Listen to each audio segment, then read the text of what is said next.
Hey, we got more subscribers coming in. Alright guys, get situated here. I gotta get my stuff out of the way.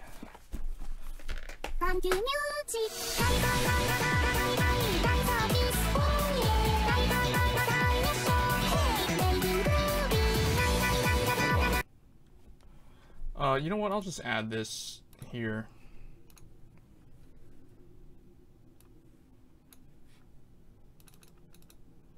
Apparently I had that many subscribers join, but anyway. So, whoops. Alright, so this is, if we move this like this, is it easier to see?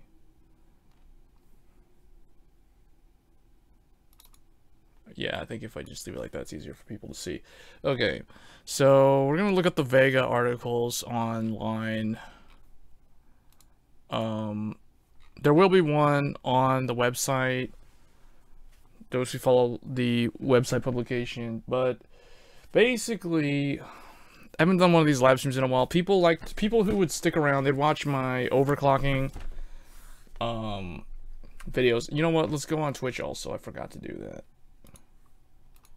because it's relatively easy for me to set it up. Get this one moved over here.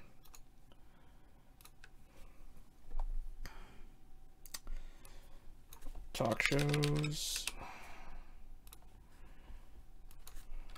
RX Vega. What to expect.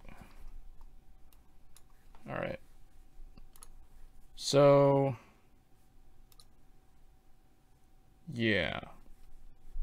Hold on.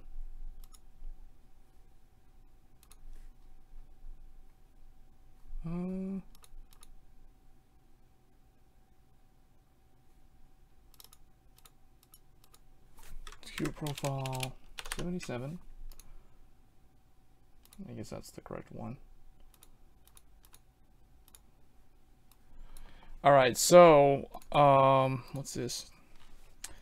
Okay, so what I want to do is I want to find the Vega article. So WCCF Tech, anybody who follows the technology news knows about WCCF Tech, and well, I mean, you should. They're probably renowned. They're infamous for the leaks, basically, in technology news, gaming news, mostly technology news.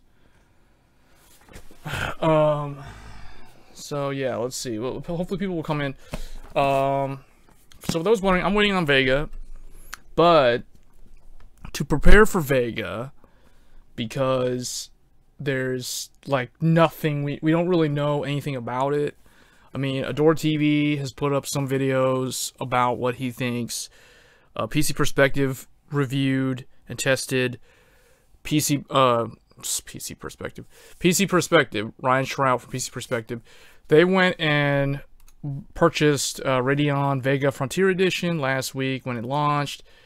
They put that up on their site, so there's a lot of info on that. And you know what, let me move myself over here. There.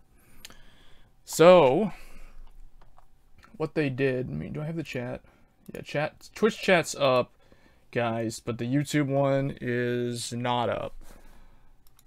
So, I don't know, you know what, I'm actually quite surprised that, whatever. Anyway.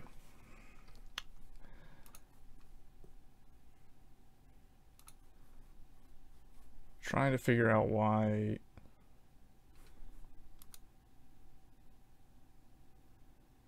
Yeah, I don't know. Anyway, whatever.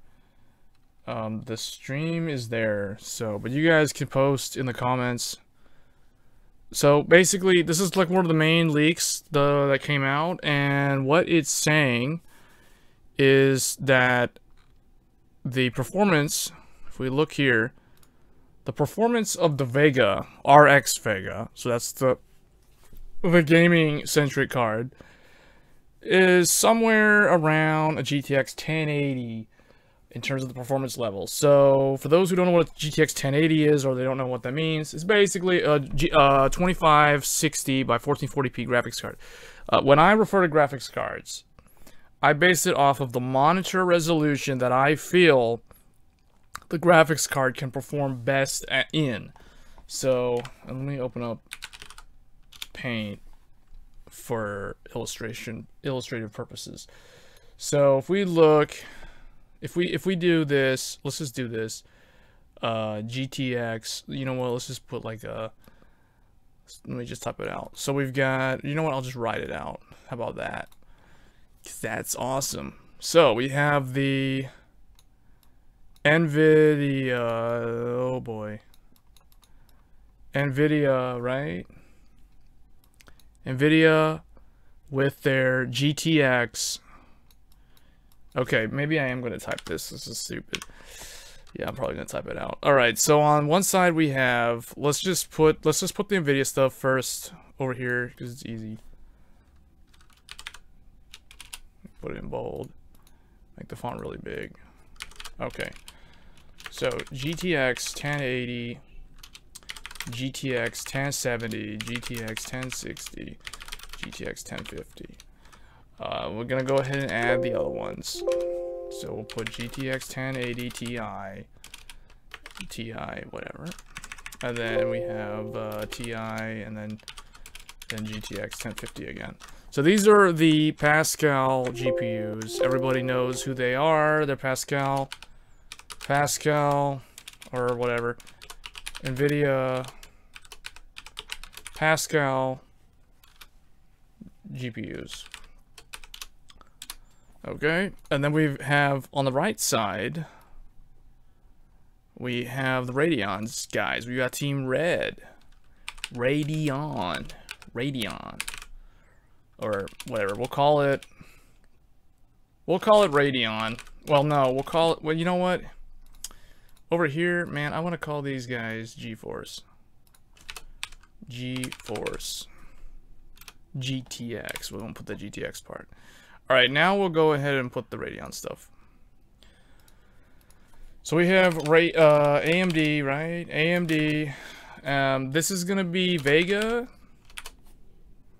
I don't know, like Vega. Just gonna call it Vega. Well, I don't call it Vega. GCN 4.0. Even though, whatever. GCN 4.0. We'll just put it like that. I don't know. Even though we're gonna put like the 500 series on here, which is GCN 4.0, so it makes sense. GPUs. This is Radeon. All right, and they have the RX Vega supposedly. Actually, I don't even know what they have up here. They have the Radeon Vega Frontier. They have the RX Vega. They have the something RX Vega cut down. Then what else they've got? RX, we don't know, 580, RX 570, and RX 560, and they also have an RX 550. I don't know about that, but anyway. I think there actually is an RX 550. But yeah, so basically we won't even go lower than that. So this is basically what they have compared to the competition. So the 1080 Ti, you know, that's kind of like the Titan XP, but it's cut down. It's GP 102. So yeah, and it's like what are they gonna put out that's like, so what have they done over the course of like 2 years to work on this? That's what I'm wondering. Because if this card is weaker than a GTX 1080 in gaming, what are they gonna do? Like, how is AMD going to get out of this situation now that they're in, where they don't really have, as far as we know, they don't really have a way to combat NVIDIA at the ultra enthusiast high end, meaning GTX 1080 Ti. It came out 2017. It's the real deal. It's the new king. Not counting the Titan, of course. But so it's like, okay, if the Vega Frontier is a Titan level card, then we can discredit it. Right, we can just ignore it. It's $1,000. Nobody is going to buy that thing for gaming. If they are, then they're clearly misinformed, or they really do not understand the point, and that's why I feel like AMD's marketing team has to really step up and, you know, really improve themselves, because, let's be honest, there are so many things that they could have done to market this guy, the RX 480, better last year when it launched. Like, they could have, even though I know that they were the target price point was like $199, basically the $200 range, up running you up to like $300 almost for the custom ones. They could have still like made comparisons to GTX 1080 in a way that, like, I'll tell you, like, if Samsung or Apple had to market an inferior product that didn't perform as well, but they were going to place it at a lower price point, and still build up hype and still build up demand. Now, RX 480 was still relatively a relative success, I would say. But when Nvidia brought out 1060, I feel like they didn't really have a very good response to that. So, like, AMD didn't really have it, or Radeon Technologies Group. So the marketing really needs to step up, because it's a big letdown. The other thing is, you could compare an 80 series NVIDIA card to an 80 series AMD card and be like, well, if you're comparing it like that, then 480 versus the 1080, obviously one is better than the other by a large margin. But, you know, it's like the price is the thing that makes it different. Now, the thing is, I've gone and I've tested the RX 480 up against, surprise, surprise, the GTX 1080. So this big kahuna, GTX 1080. This guy. So I picked one of these up because you know, I realized Vega is coming out, and from what I've been hearing, the 1080 is supposedly better. That remains to be seen once the RX Vega comes out. I kind of think that they're going to be like rivals. So the only thing I can see happening is, because the 1080 Ti is priced around $700, and the 1080 is priced around $500, $550. That means that AMD has, in order for them to be still considered relatively victorious in all of this, the Vega card, RX Vega, has to beat the 1080 at least, I would say, 60 to 70% of the time. They can lose some and it can still be a relative win. The only big problem that I see is, because RX Vega is going to perform in the realm of a GTX 1080, they can't price it as high as they would like. Meaning they can't price it at $650 or even $600. What they have to do is they have to make it win by around 60%. Then they can price it at like $549, like they typically price all their big enthusiast class GPUs, like the R9 290X was priced like that. They can go ahead and do that, and it'll still be a large success. So, and they need it to be priced high because they need the profit margins off of Vega to further their R&D so that they can be even more competitive with NVIDIA in the future. Now, the only thing is, well, if you're going to talk about the economics of it, it doesn't look good for AMD, because HBM2, it's short supply, it's expensive compared to other memory types, and they've got so many transistors on the die, and the die is so big. It's 484 millimeters squared, according to Raja himself. So, you know, that's expensive to produce compared to its competitor, which is the GTX 1080 at this point, And the GTX 1080, it's smaller, it uses a cheaper memory, it generates less heat, so you don't need as robust of a reference cooler design. Yeah, so they've got all these types of issues. Let's see. So we've got that out of the way. Let's take a look at these performance numbers here real quick. So the RX Vega supposedly performs around 31,000. Now, the 1080 performs around 27,000. Now, the thing is, you always hear people say, well, you know, you can overclock the 1080.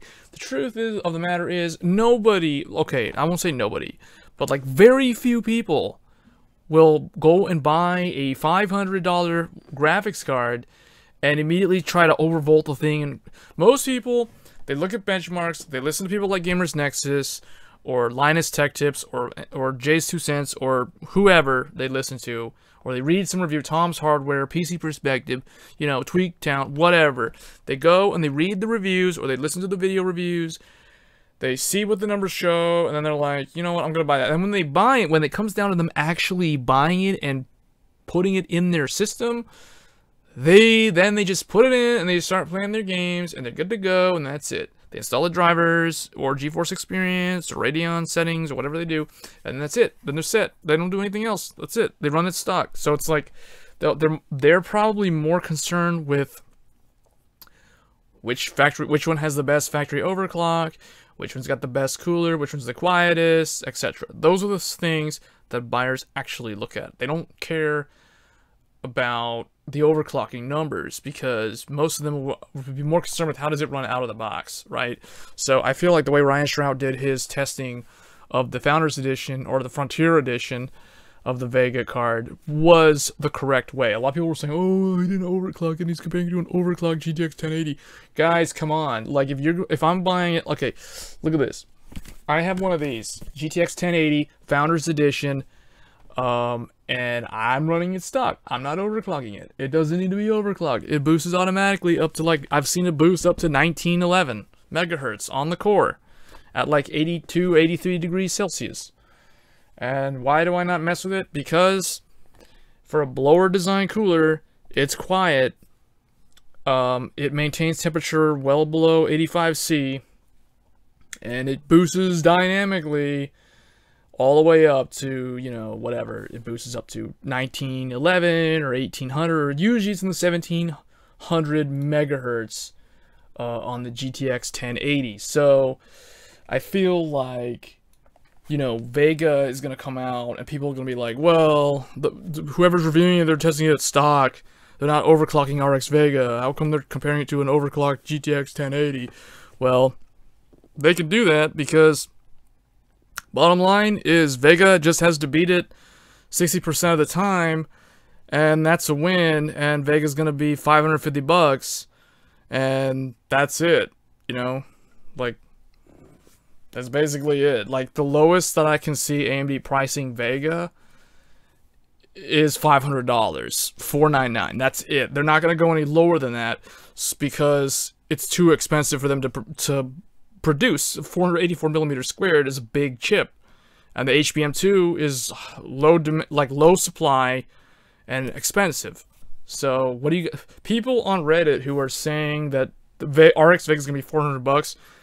They don't know what they're talking about. The cut down one, yes, but the full unlocked one, no.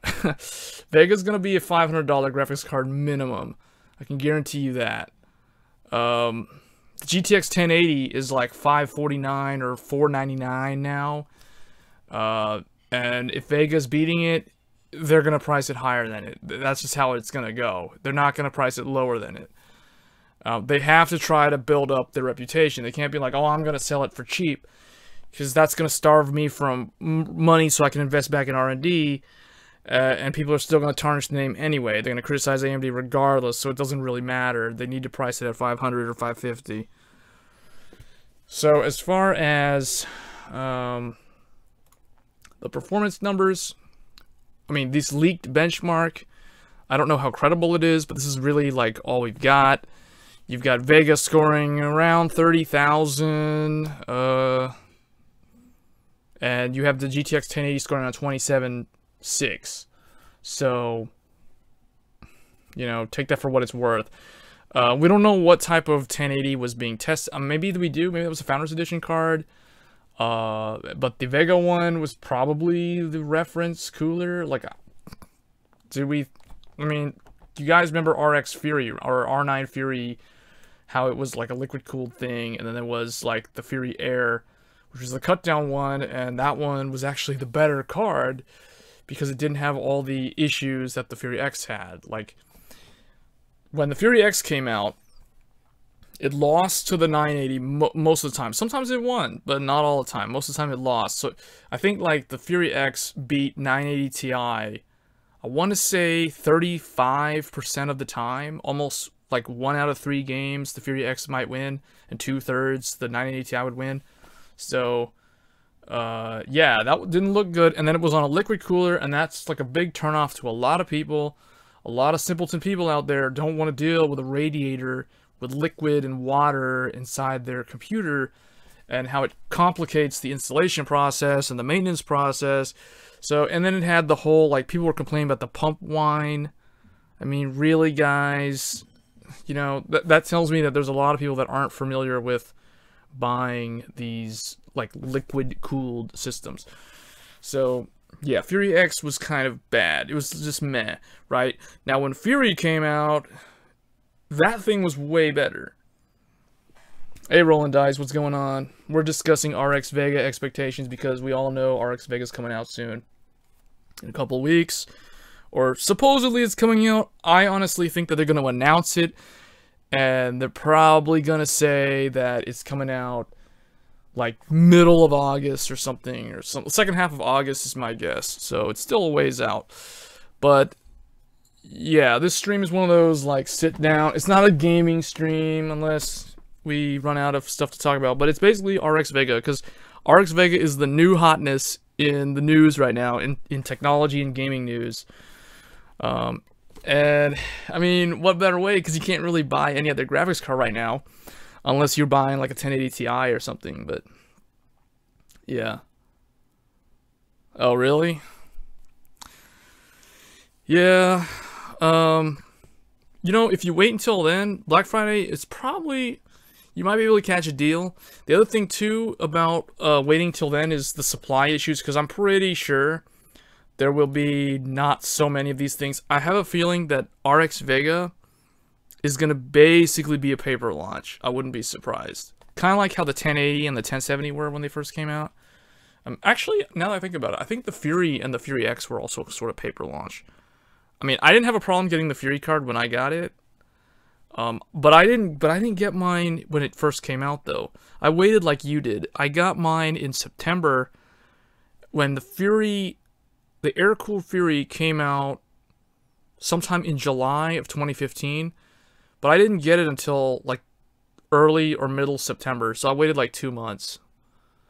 The reviews came out, and I remember the Fury. The Fury, in my opinion, was the best, and in my opinion, I strongly feel like, despite the RX 480 being relatively a success, although the 1060 did kind of crash its party really quick, so I strongly believe that the R9 Fury, the air-cooled Fury, not the Fury X, which is the liquid-cooled one, which was the one I was just complaining about, but the Fury Air, the one made by Sapphire, was the best one. Or the best AMD card in years. Because it used less power than the 290X. It used less power than the Fury X, because it has disabled stream processing units. But it had HBM. It was very quiet. In fact, the Fury Tri-X from Sapphire is probably the quietest graphics card I have ever owned. The only other one that I can think of that is similar in noise profile is my MSI GTX 970, which I think the MSI 970s were the quietest 970s. But yeah, the Fury, for a high wattage GPU, that was a 250, 275 watt GPU. It was so quiet. It did not really heat up the room too much compared to the 290X, because I had a 290X from Power Color. That thing was like loud. That thing was loud. So we'll go, I'll show you which one I had. Sapphire R9 Fury. The Tri-X, this one. Walmart. Fury Tri-X. This card... this one? Yeah, this is the one. That one, that's my favorite AMD graphics card that I've ever owned. Whisper quiet. Really good performance for what it was. Because remember, okay, this goes back into what I was ranting about the Fury X. When the Fury X came out, most of the time it lost the 980 Ti. It was the same price, and it lost most of the time. It used more power, but not by much. A lot of people try to like hate on AMD saying, hey, it's a high wattage GPU. Man, come on. 980 Ti is another 250 watt graphics card. So it's like, big deal. It's like 25, it's at most, it's like 25 more watts than the 980 Ti, but it's like, and they're like neck and neck. So, but yeah, the 980 Ti beat it. The main reason why I feel like the 980 Ti was better than the Fury X was because it didn't need an air cooler. I mean, a water cooler. It didn't need a liquid radiator attached to it. Although AMD could have easily allowed board partners to make air-cooled Fury X cards. Like, imagine if the Tri-X cooler was on the Fury X, that would have been more ideal. But yeah, they just kind of like botched it in multiple ways. But when the Fury came out, it competed with the GTX 980, and it actually won. This thing actually beat it. So in my opinion, if RX Vega can repeat not what the Fury X failed to do, but if it can do what the Fury, the regular Fury, the cut-down one, could do against the GTX 980, then we have a win on our hands, because, or at least Radeon Technologies Group can consider it a win, because they got all their technology in it. They've got their little HBM2 and all this other stuff. Oh, really? Okay, let me put a cap on it so we can't get that much louder. Okay. There. Alright, sorry about that. The R9 Fury against GTX 980, everybody knows the R9 Fury was better. Now, a lot of people will say, oh, you could overclock the GTX 980 to equal and best the R9 Fury. Yes, that's true, you could do that. But when we look at regular people, well, I mean, what do you call this? This is an RX 480.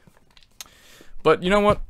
I don't consider myself just an AMD person, because what do you call this? This is behold, the GTX 1080 Founders Edition.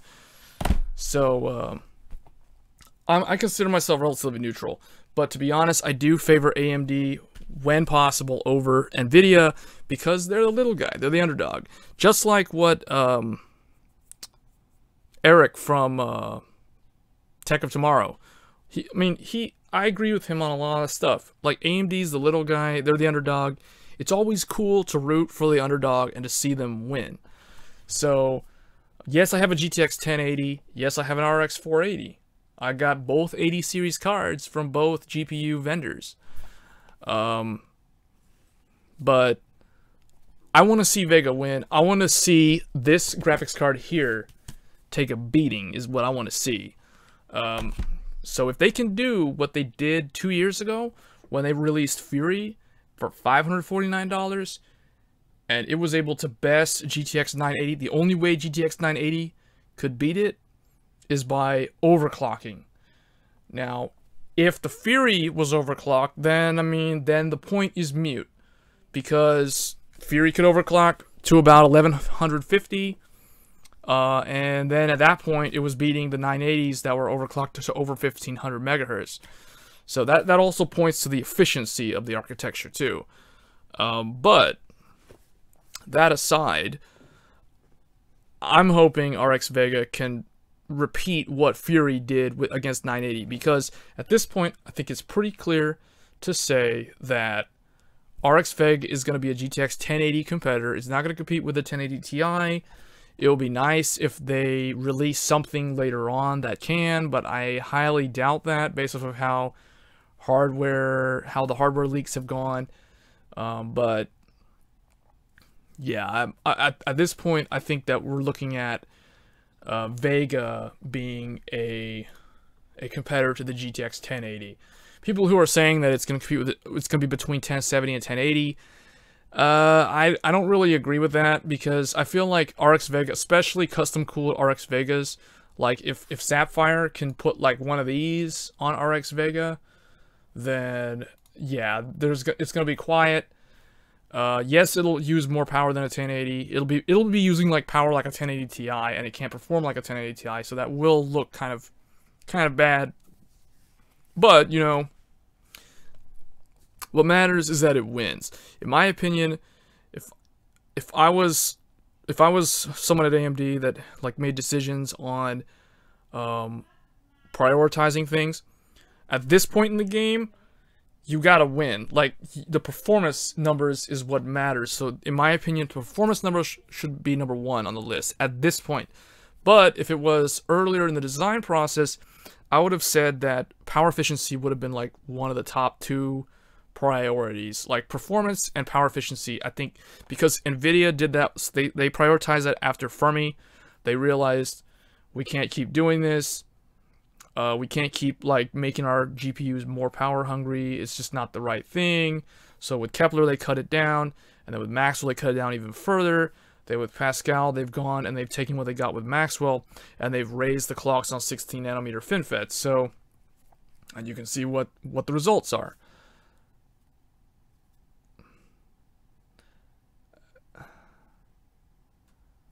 So what I think about EVGA manufacturing Radeon cards is the exact same thing I think about if Sapphire manufactured NVIDIA cards. Although Sapphire already does manufacture NVIDIA cards. Not Sapphire specifically, but PC Partner does. It's called Zotac. Zotac and Sapphire are under the same parent company, which is a Chinese company called PC Partner. But if EVGA, going back to your question about EVGA, if they manufactured Radeon cards, I don't think it would really change their reputation that much. I don't think like EVGA slash NVIDIA fans would really hate them if they started doing that. I think it would help both AMD and EVGA. The way it would help EVGA is, well, obviously, they'll start selling to people that never would have bought their stuff anyway just because they don't buy NVIDIA. And two, it would help AMD because EVGA has a very good reputation among the PC gaming community because of how they have like their EVGA step-up program. I mean, there was a video that I remember that Joker Productions put out. It was the GTX 1080 launch event at Micro Center over where he was at. He put out last May of last year, and a lot of the guys that were in line were they only had 3 brands available. They had EVGA, MSI, and then later in the day, they were going to get Zotac. And all the people at the front of the line straight up like sold out of all the EVGA cards before the second half of the line even had a choice to choose. So those guys all defaulted, got stuck with MSI. And then the reason why they went with EVGA is because of the step-up program, and they're just like loyal to EVGA because they look at MSI as someone who sells NVIDIA and AMD, and they sell motherboards and other stuff, although EVGA does sell motherboards too, but they don't sell AMD ones, as far as I know. But, you know, it's weird. I don't think it would be a bad thing if they really did that. And the thing is, I don't really know if there's anything that can really stop them from selling AMD cards unless there's some kind of contract negotiation they have with NVIDIA, because the manufacturer of the Quadro cards is not EVGA. It's actually PNY, Paris, New York. They're the ones who do all the Quadro cards. So I feel like, yeah, there isn't really any reason. My guess is that there must be some kind of hate between EVGA and AMD, because my very first motherboard was an EVGA socket 939 AMD motherboard. So it was a motherboard that was made by EVGA, and it supported an AMD 64 Athlon CPU, and it had an NVIDIA Enforce chipset, which is pretty terrible. And that's the reason why you don't ever hear about NVIDIA making motherboard chipsets anymore. But yeah, so there must have been something that happened between EVGA and AMD. I don't know. I could be completely wrong, but it'd be fine if they made them. I have no problems with EVGA. My very first motherboard was EVGA. I recommend their power supplies a lot. And I recommend their, well, I used to recommend their graphics cards. I don't recommend their graphics cards anymore. Now for NVIDIA, I tend to favor MSI, but or Zotac. But yeah, I don't really think there's anything wrong with them. But yeah, as far as the performance goes, I'm just hoping RX Vega is able to perform better than 1080 in almost every game, except for the ones that we know AMD does really bad in. Games like Dirt Rally, GTA 5, I expect the 1080 to win in those games. It was a green colored motherboard with yellow. I don't know. Let me see. Let's find out. It could be. Yeah, that's the motherboard. That's actually the exact motherboard. Socket 939. Right? Was it 939? Yeah, this is it. This is the one. This was my first motherboard. I still have the motherboard. It does. I think one of these two capacitors on it blew up. These two in the middle here. But it worked. It worked even with one of those capacitors blown up. I had that thing until, I want to say 2010. I had this thing for like 4 years. But it was like my first computer. I barely even knew what I was doing back then. I built it for World of Warcraft and Guild Wars 1. And Half-Life 2. Yeah, that was the one. That was back in the day. It was funny because this thing was paired with an Athlon 64 3200 plus, and oh yeah, I remember the box. That was the box. Enforce 4. Yeah, NVIDIA SLI. But I had a ATI X850 XT graphics card in there, and I remember people were like, what are you doing with an SLI capable motherboard with an AMD, or not AMD, it wasn't AMD at the time, ATI graphics card? That was hilarious. Yeah, I remember those old logos. I like those logos. But yeah, that was my first motherboard paired with an ATI. It was a NVIDIA chipset, EVGA motherboard, AMD CPU, and a ATI graphics card. It was like so hodgepodge. That was when someone would look at that and they would know exactly that I have no brand loyalty because it's like all over the place. It's like all mishmash. Yeah, those things, the glorious parallel ports on the back, and those console ports, those DB9 serial ports on the back. That's, and only like 4 USB 2.0. How many SATA ports did this thing have? What, 2? 4. It had 4 SATA. SATA 2, so that's like 3 gigabit per second. And look at those IDE cables. God, that's terrible. Yeah. Oh man. But that was the first motherboard. The second motherboard I got was an Asus. It was one that had the Phenom 965 BE. And then after that, I got the Asus Crosshair 5 Formula Z for the FX 8350. Then after that, I went to Intel for the first time ever. And that was like the only time, because now I'm back on Ryzen. So, Yeah, I wonder if we can find that one. That one was it was a Phenom and an Athlon 2 motherboard. It was Asus. It was green. Was it green? No, it wasn't green. It was, the box was green. It was like a brown, like a dark. It wasn't black. It was the time when they still made, they started making dark colored motherboards, but they weren't like black motherboards. They were like a brownish, like a coffee colored motherboard. I don't remember the chipset. That's the reason why I can't remember what the motherboard's called. But it was an Asus motherboard. Yeah, that was back in the day, man. Look at those ribbon cables. That's like retro. Is that a, that must be, that's an SLI bridge, right? Yeah, that's an SLI bridge. But Vega, guys, I mean, I'm guessing it'll be like a GTX 1080.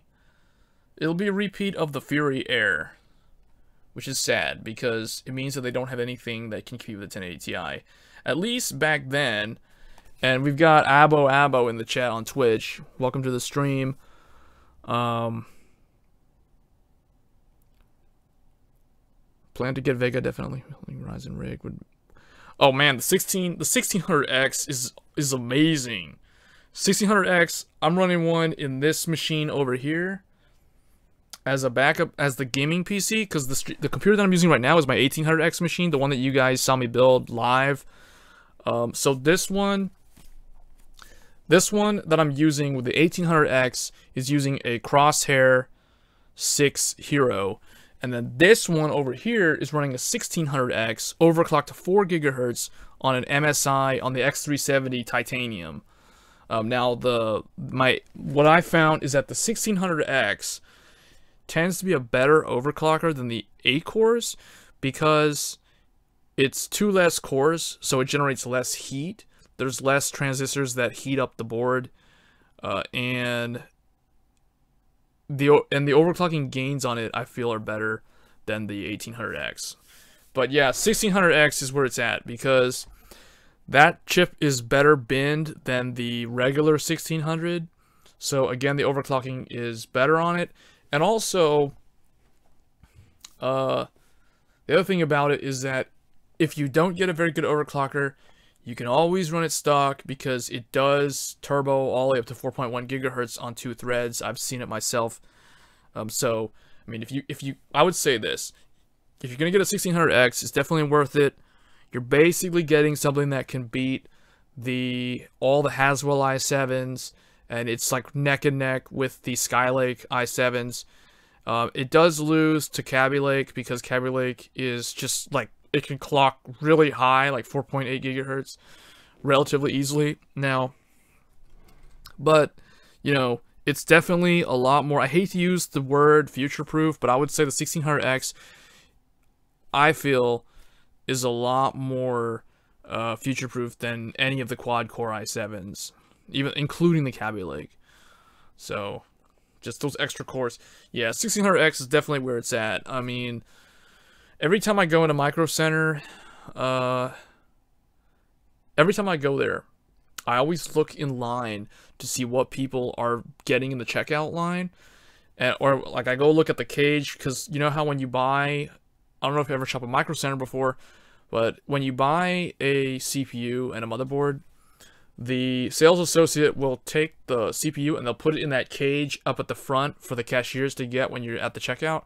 So I always look in the cage and I always see, I either see 1600X or I see the 1700. Mostly 1700, but I do see a lot of 1600X. And it's usually the 1600X or the 1700. And I know why people get the 1700 because it comes with the Wraith Max. So it comes with a really nice stock cooler. And they can overclock it, and it's like only $330 for a 8-core processor with 16 threads. That's insane. Yeah, that's what I'm saying. Like right now, I'm running my 1800X at stock because I can overclock it to 3.9, but I can't get it to run at 4 gigahertz stable at 3200 megahertz on the RAM. If I wanted to do 4 gigahertz, I would have to drop my RAM down to 2666 or 2400, and I don't want to do that. I'd rather just run it stock so I can get my 4.1 turbo via XFR and maintain the benefit of the higher frequency RAM. So I'm just keeping the 1800X stock for now. I may set it to 3.9 again or 3.975 and see, you know, like if I notice a gain, but compared to stock, it's probably better just leave it stock. Now the other one, the 1600X, that thing can do 4 gigahertz at like 1.4 volts under load. And if you've watched my overclocking on MSI, I left the voltage auto. I set the load line calibration to mode 3, and set 440 as the multiplier, and I'm good to go. That's it. I get my idle voltage, I get my idle down clock. It's wonderful. I got power savings. I got 4 gigahertz on all 6 cores when I need them. It's amazing.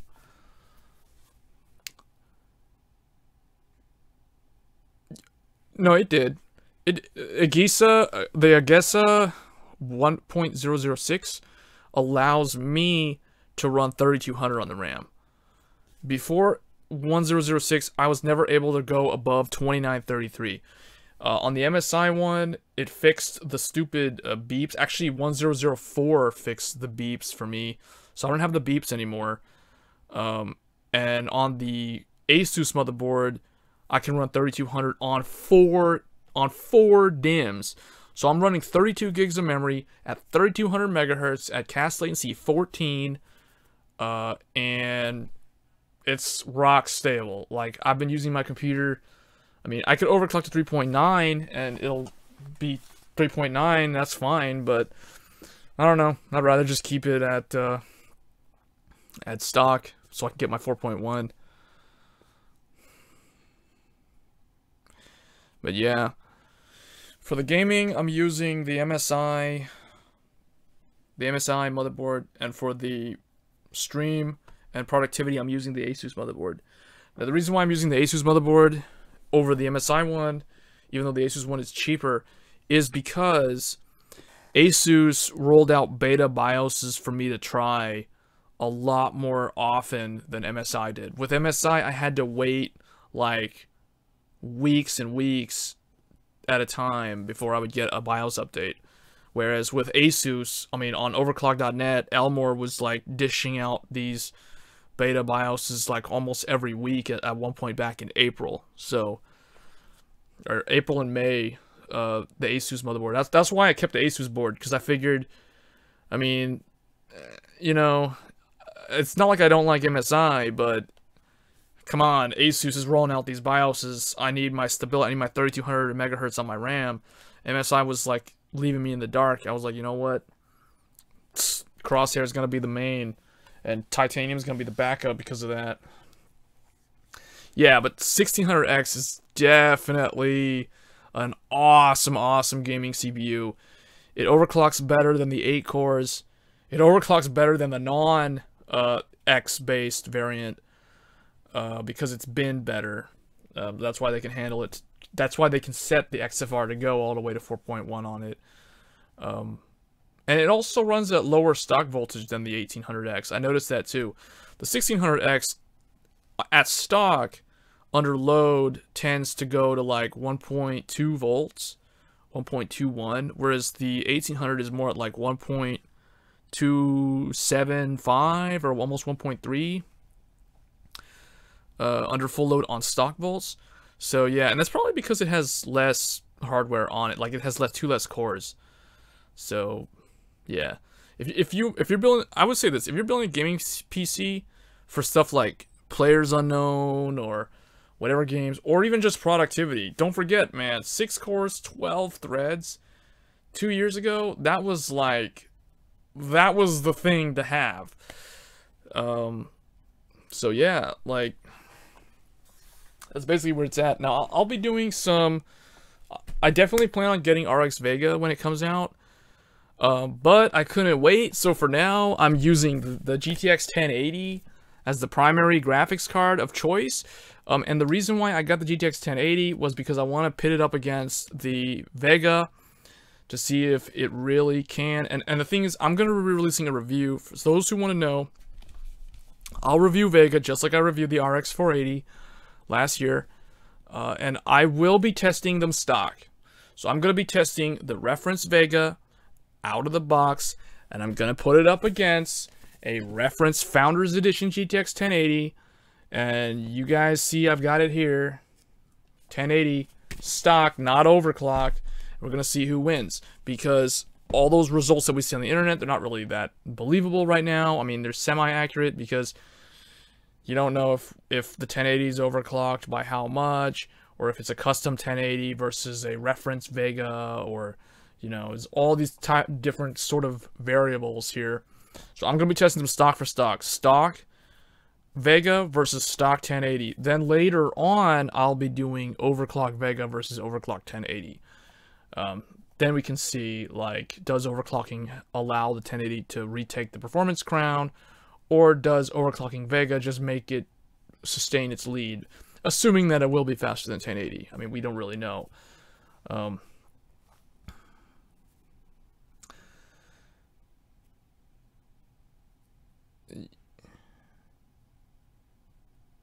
Yeah. That's the one thing I noticed. Like, yeah, we'll be comparing them stock, because stock is really the realistic comparison. Now, the one thing, though, that I'm wondering, looking at these results here, is the 1080 and the RX Vega are, like, right there, right? So, what I want to know is, when is this guy coming out? When is the cut-down Vega coming out? The one that's supposedly going to only have 4 gigabytes of HBM2. Which, honestly, that's going to look kind of stupid compared to the GTX 1070, which has 8 gigs of GDDR5. But it depends on how that high bandwidth cache controller that they're putting on there is going to actually work. Because if they're able to do that, if they can take advantage of, like, high-speed system memory as a cache or whatever, an extra VRAM, then, you know, I feel like AMD could do some really interesting things with their new architecture. The question is will they be able to? Like, will they be able to take advantage of all these new features that they're putting on the GPU? Because obviously, whatever driver they released with the Frontier Edition, it's not doing it for them. Because, like, I was listening to the PC Perspective podcast this last Wednesday, and Josh Walrath was saying, he was literally just mind-boggled, like, what have they done for 2 years? The 24 months that you guys have been working on Vega, or maybe more than that, we don't know. Assuming 2 years since Fury X, right? It could have been, like, 3 years. Who knows, whenever Raja joined, or whatever. Like, they've had so much time to work on Vega that literally, if they just took the Fury X and shrunk it down to 14 nanometer FinFET, it should have been the die size on a shrunken down Fury X. Because keep in mind, Vega and Fury X have the same exact number of stream processors.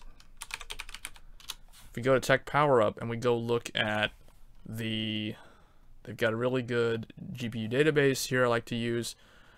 If we look at the Fury card, Fury X is 4,096 shading units. That is the exact same number as the Vega card. So Vega has the same exact number of shaders. So if all they did was shrink Fury down to 14 nanometer FinFET, it should have been around 350 millimeters squared. Because Fury was close to 600 millimeters squared. It was just like a super big GPU. I mean, you can see, looking at that, that's a really, really big GPU. But Vega is apparently, like, according to Raja himself, it's 484 millimeters squared. That's still really big. That's a lot bigger than 350. So it's like, PC Perspective's like, what have you guys done in 24 months? Like, what did you guys put in there to make it that big? and use that much power, and it's not performing where it should for that size, right? And those teraflops.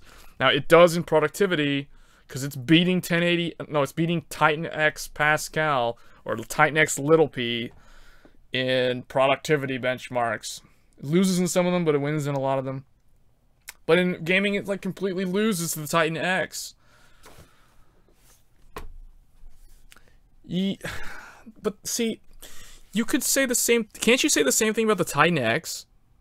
Can't you say that the Titan X is also a scientific, machine learning, deep learning card, a prosumer graphics card at $1,200?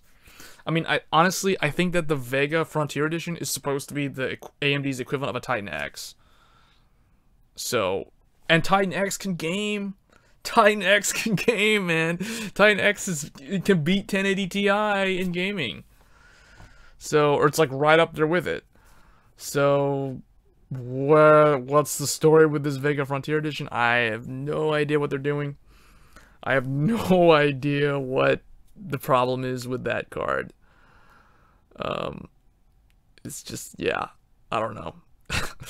I hope it's some kind of like driver problem, because it doesn't make sense. The numbers don't add up, right? The numbers just don't add up. We're talking 4,096 shaders. We're talking, what is it, like 13 teraflops. And you read all these AMD articles and marketing material talking about their new and improved primitive discarders and rasterization and all this stuff that they've put in there, the high bandwidth cache controller and all this stuff to help it.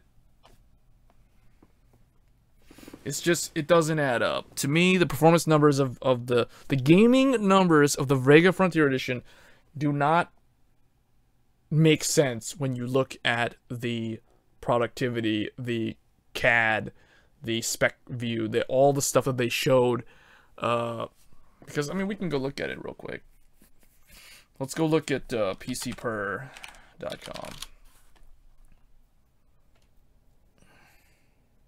Let's go look at the review. Where is it at?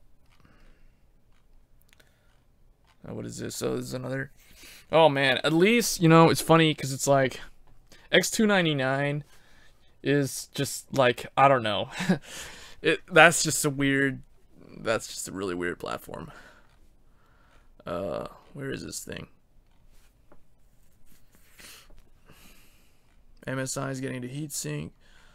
That's Crossfire. NVIDIA discusses multi-GPUs. AMD's market share is Ryzen. Where is, well, it pretty much is Ryzen. Like, quite literally. Where is that article? Man, they put out a lot more articles than I thought. There it is. No, that's the PCB. This thing. This is the review. So this is what I'm talking about. So let's look at this real quick. So, I mean, you can see that's a big GPU. Not as big as Fury X, but it's still pretty big. 484 millimeters squared. I forget how big the Titan X Pascal is. But if you look at these, like let's just pick The Witcher 3. Okay, let's take a look. Where is it? 1440p. Oh, I did upgrade my monitor. I moved from 1080p to 1440p now, so I do game at 1440p, and that's the reason why I got a GTX 1080, because the R9 Fury just wasn't pushing it for some games at 1440p. Like, for 1080, it was fine. I would have never even considered getting a GTX 1080 for 1080p gaming, but I upped to 1440p in anticipation of Vega, so I expect Vega to be a very good graphics card for 1440p, just like the GTX 1080. In fact, I still believe that, and we're going to talk about how I feel like some GPUs are really not really worth it right now, and that includes the 1080 Ti. We'll talk about that in a little bit, but right now, I mean, you can see, like, looking at the numbers, observed FPS, the 1080 Ti is like way up here at like 120 FPS, 1440p. So that's kind of good. I mean, it's overkill. And then I won't really call it overkill because if you have it 144 hertz, which my 1440p monitor is a FreeSync 144 hertz, and it's a 24-inch monitor, so it's really nice and small. At the same time, for a high resolution like 1440p, so everything looks really crisp and sharp. And it's FreeSync, and it's high refresh rate. But you know, I'm using it with a GTX 1080, but you know, it works. So, but look, like down here, 1080 is number 2, right around, averaging around like 80, I'll say about 84 FPS, 90 FPS. Actually, it looks like 90 to 80 something. And then like the Vega Frontier is 3rd, and it is averaging about 70, in the 70s. So with peaks in the 80s. So it's roughly like 10 FPS behind the 1080 in Witcher 3, which is kind of where the 1070 falls. So, you know, that's just one game. Like, but now anyway, let's look at the productivity stuff, professional testing. Like, look at this professional testing. Look at this. Okay, here it loses. But if you look at it, it's on par with the Quadro P5000. And then right here in Cadio 4, it wins by a pretty sizable margin. That's 128 versus 102. That's pretty big. And then Creo, it also wins. It wins by even more. The performance delta is even greater here. 83 on AMD versus only 56 on the Titan X Pascal. So, and then again, it wins in Energy 01. So, see, this doesn't add up. This does not add up at all. When you see this, you see that clearly Vega Frontier is beating a Titan XP in like productivity, like professional applications. So that tells you that the drivers are there for that, and that the hardware is there for that. So they're getting the performance out of it. Now sometimes it loses, like right here it's losing. It loses a lot in Maya, you know. Medical it wins. Showcase it loses. So, you know, but look at that, like right there, whoa, that's like, obviously this right here is indicating that NVIDIA's drivers are completely nerfing the Titan XP because the Quadros are doing fine. But, you know, it wins a lot against Titan XP, and it's cheaper, it's $200 cheaper, and it only uses like 20 watts more, or like maybe 50 watts more at the most. So, yeah. I mean, that's what I would say. They're getting really good performance. They're getting really good. They beat it in OpenGL. They beat it in Cinebench OpenGL. OpenGL is like the worst on AMD, and they're still able to beat NVIDIA's strongest consumer class graphics card because Titan XP is sold to consumers, although small companies buy it and companies buy the Titan XP. You know, like I'll tell you. The press and the media and the typical gamers, they don't even know. It's funny because everyone's like, oh, who is the Frontier Edition for? I'll tell you who it's for. Some people I know in industry, they, like, I know someone who's an architect. Like, he's an architect. He designs buildings and homes and stuff and the interior for a living. This guy convinced his boss to buy 4 Titan X Maxwell card. No, this was like a few years ago. Titan X, the original Titan X, the Maxwell Titan X. He convinced the boss to buy 4 of those. So, meaning he's going to throw away $4 grand on 4 graphics cards for work purposes. Yeah, I know. Those are the people that the Frontier Edition is supposed to be for. Because OpenCL acceleration versus CUDA acceleration. Those are the sort of things. That is who the Frontier Edition is for, and in that regard, if you look at this, it looks really good. Now, the gaming, no, like my guess is as good as anyone's. Why the gaming numbers don't perform? I'm like, why it doesn't look good? Because to be honest, when I see this, like the Hitman result, when I saw the Hitman result, which is an AMD favored game, and it's only getting, where is it at? Frontier is green. Like, it's losing to a 1080. It's losing to a 1080 at 1440p in an AMD game. something is really fishy there, because Hitman is definitely AMD favored, and it's losing. No, it's like, that doesn't seem right. Like, if the Fury X, look at the Fury X.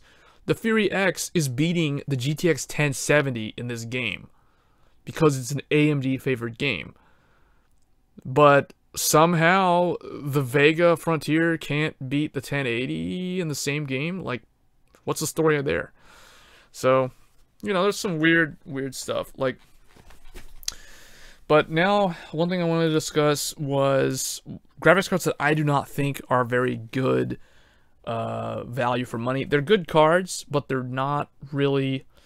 They miss the mark on where they... Like, what sort of resolution they're meant for. So we'll start with the GTX 1080 Ti. GTX 1080 Ti is a very nice graphics card, but is not really worth it because... it's designed for 4K, and in scenarios where it's playing 4K, it can't maintain 60 FPS consistently. So what I consider 1080 Ti is an inconsistent 4K graphics card. So it's not quite there yet, although I will admit that it has come closer than any other graphics card up until this point. So Nvidia has made some pretty good advances into trying to get to that magic 60 FPS average for 4K gaming. 1080 Ti is not quite there. I think of it as more of like a 50 FPS or a 40, 45 FPS average card for 4K. Now, the 1080, the other problem with the 1080 Ti is that the 1080 exists.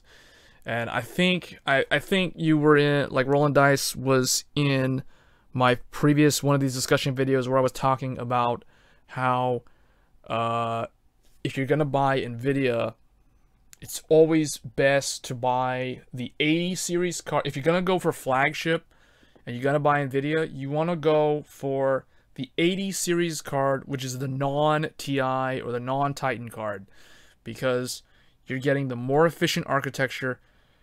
You got that Halo product for like a year, because I mean 1080 Ti came out this year, 1080 came out May of last year, 1080 Ti came out March of this year. So you roughly had like 10 months to have the world's fastest GPU for gaming. So and on top of that, you have 2 years, roughly 2 years, maybe a little bit less, maybe a little bit more, depends on if delays happen to the newer architecture. But you know, you have like the full support of knowing that your GPU is a supported one from Nvidia, so you don't have to worry about like any sort of driver nerfs or lack of support or bug fixes and stuff like that.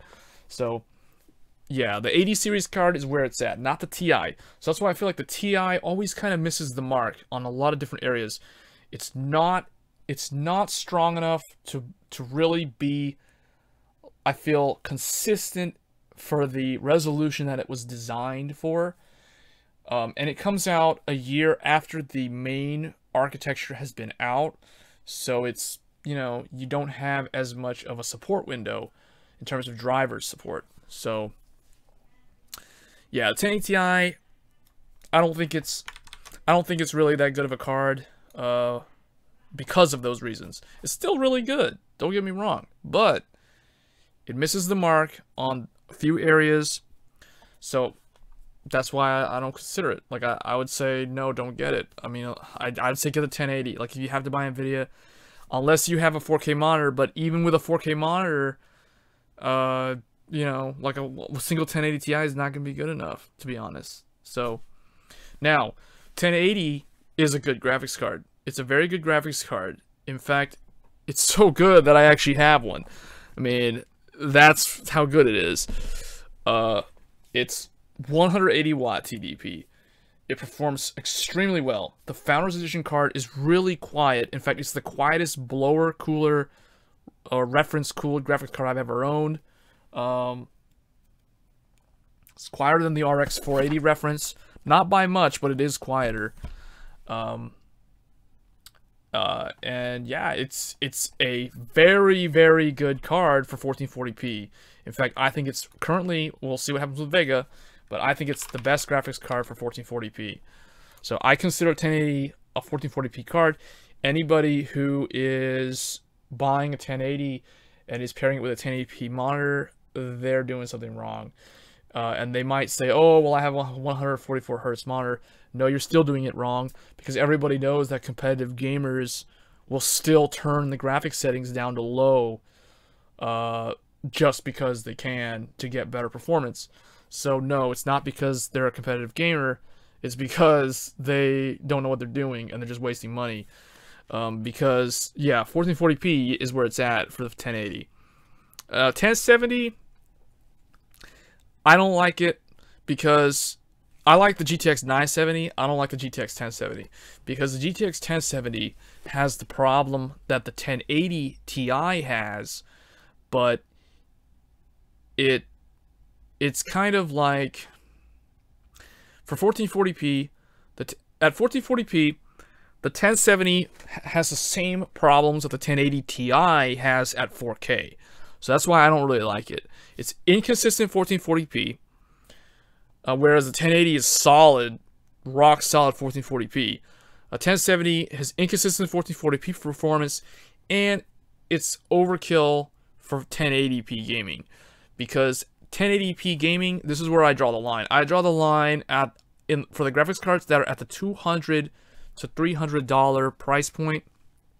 That's where it's at for 1080p gaming.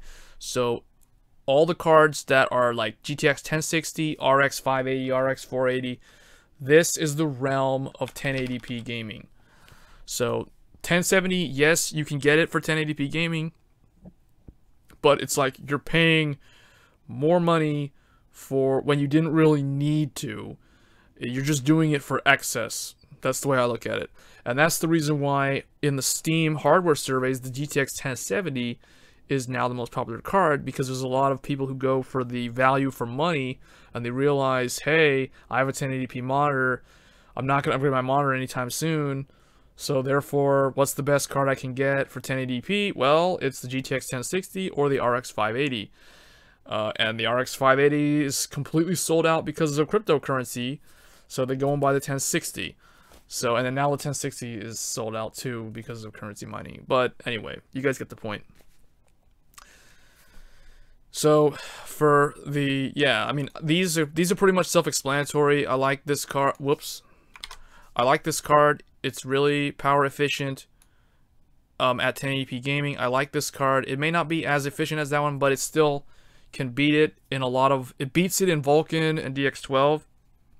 And it's more future-proof. You get 8 gigs of memory versus 6. You get a full 256-bit memory bus compared to the 192 gimped one on the 1060. So I feel like over time, like if I was buying for 1080p between 1060 and 580, I would definitely go with the 580, assuming that you can actually get one, because it will last longer. It'll be far more future-proof. I mean, we can all look at how well the 7970 aged compared to the 680, and how well the 290X aged compared to the 780 Ti. So I think that alone is reasons why I would favor the 580 over the 1060.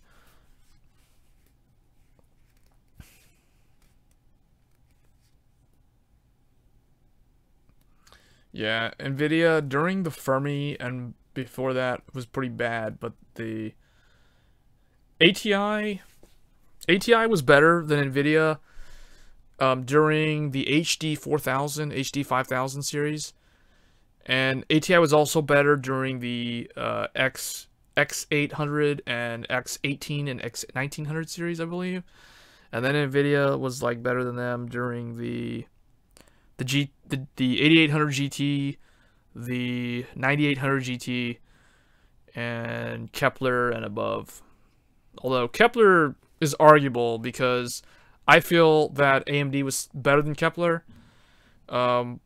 It was after Hawaii. It was after the R9 200 series is when AMD kind of like took a nosedive and Nvidia just started soaring.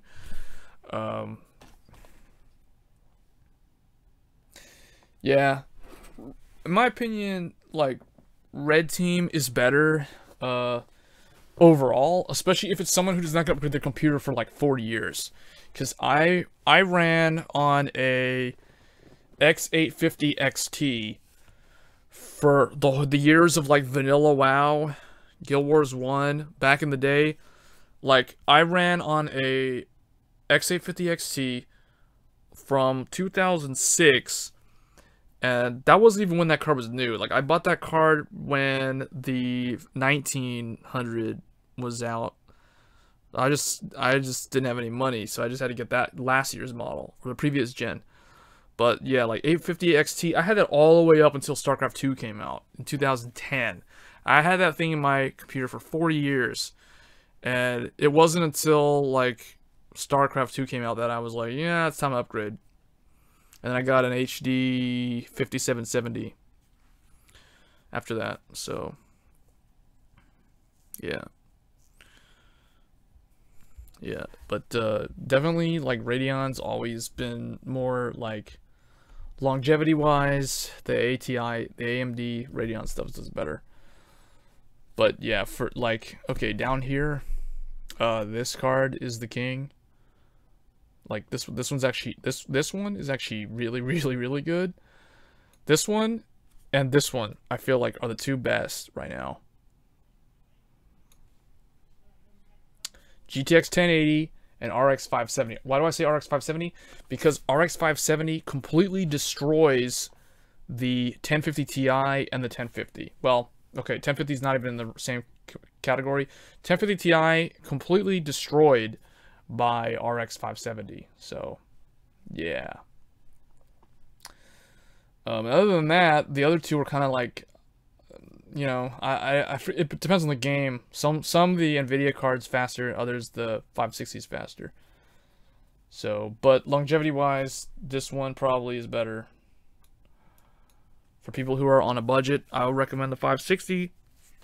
It's funny because, like, right now, looking at this whole entire list, the 560 is the only entry-level card. Well, no, that's not true. Yeah, in terms of the Radeon stuff, right now, the only card you can buy is the 560. Because the other two... Because Vega's still missing in action. And the other two are just, like, completely gone because of the, you know, the coin mining. So, yeah. But, anyway... So here's the things that I think we're probably going to end the stream soon, but I want to say a few things that I think AMD needs to do to fix the problems with their marketing, or like things that they need to do in general to make themselves seen better in the public eye. Things they need to work on, because oh yeah. Yeah, the mining stuff is so bad that, like, even the Nvidia cards are being sold out now. Like, 1070, 1060, 580, 570. You want them? Nope, can't have them. They're completely gone. Sorry. It's like, yeah. But here are the things. Things that AMD... RTG... Specifically RTG, because AMD's doing fine with Ryzen. They need to they need to just keep on getting the word out for Ryzen, so people keep buying Ryzen. Things that AMD RTG need to do to improve their image. Number one, what do they need to do? They need to They need to come up with a theme, like how the GeForce site looks.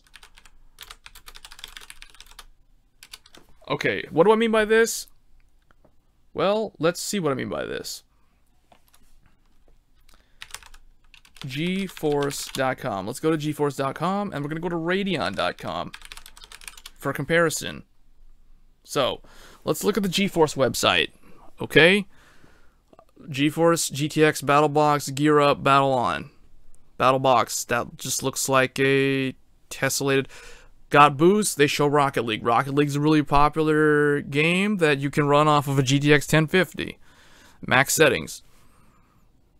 They've got GeForce laptops. They got GeForce desktops. I didn't even know they had that until I looked at the website.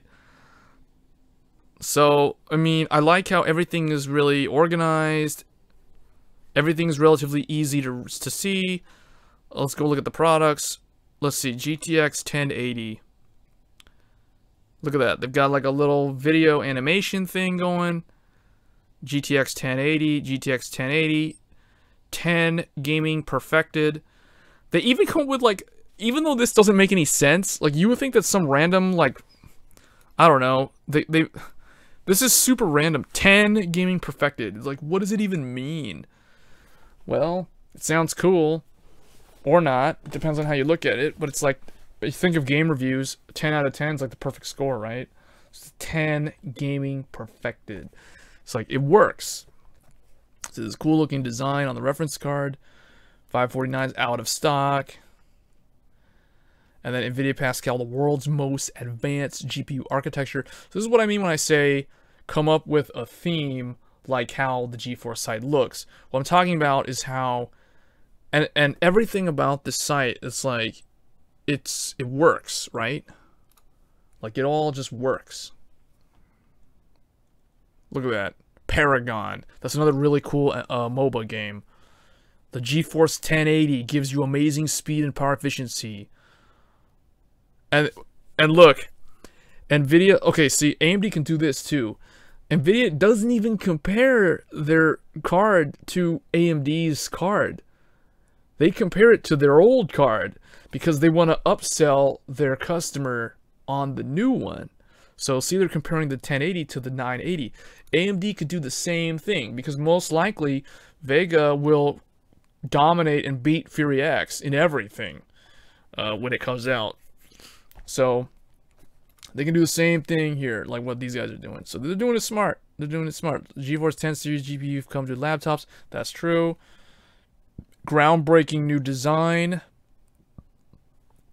I know people have a lot of opinions on the Founders Edition cooler, but to me, I bought it because it looks cool. I bought it because it looks cool and it's quiet. It actually impressed me for a blower style cooler. It's good in small form factor. I mean, you don't have to worry about all this heat in your case. So, you know, it looks pretty nice. It's one of the better looking 1080 cards. The power of GeForce GTX 1080. So it's like, yeah, okay, this is stupid. I still completely disagree with NVIDIA on using SLI bridges in 2017. Compared to AMD is definitely forward thinking there. Getting rid of this is just another like grab bag of trying to like pull money out of people's wallets. But you know, whatever. I mean, we're just grading the website on the design. Like I like their selection of games that they show. Rocket League, Paragon.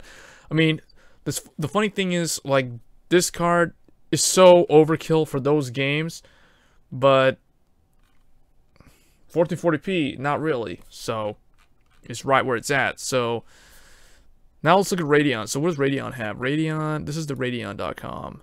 So they show, I don't know what this game is. It looks kind of like some Strave, indulging with 90s FPS nostalgia with Strave. Sounds like it looks like an indie game. Sapphire Pulse. The other thing I wonder, why can't AMD sell reference cards that look as good as the ones in their renders, like this one right here? I mean, that's based off of the Sapphire Pulse, but it looks really cool with those Radeon fans, those Polaris Edition fans. So they seem like they show a lot more of these like different type of games. Steam, Summer Sale, you know, Nier Automata is there. That's cool. Why will you rebel? Radeon Rebels. Okay, this is their marketing campaign that they came out with from last year for the RX 480, and now they're shifting it over to 500 series. I don't know. I At first I thought it was okay. Now I think that campaign's kind of old. I think they need to just come up with like a more standard theme that they can go with. I mean, I like their site, the way it looks. It doesn't, to me, the sort of vibe that I'm getting from the Radeon site, I mean, they've got the gaming imagery here. To me, it looks more like it's for like a, I don't know, like an artsy type of look to it, because it's got like a lot of, it's like this reddish colored crimson that they're using, compared to the GeForce. The GeForce one just looks like, it just comes across, I like how they use black as the background. These guys use black as the background, so obviously they're doing the research. But it looks cool, but there's just something something's missing. So if we go to the RX 500, 580, let's take a look. Okay, this looks pretty cool. I like this. But what I don't like about them is that they show a reference card that you can't actually buy. Why can't I buy that? Why can't I buy that reference card? Why do I have to go and buy the Sapphire one? Not that I hate Sapphire. Sapphire is probably my favorite AIB. But, you know, why don't you guys sell your reference card? Or just have Sapphire make your reference card and sell your reference card. Like PNY does for NVIDIA, you know?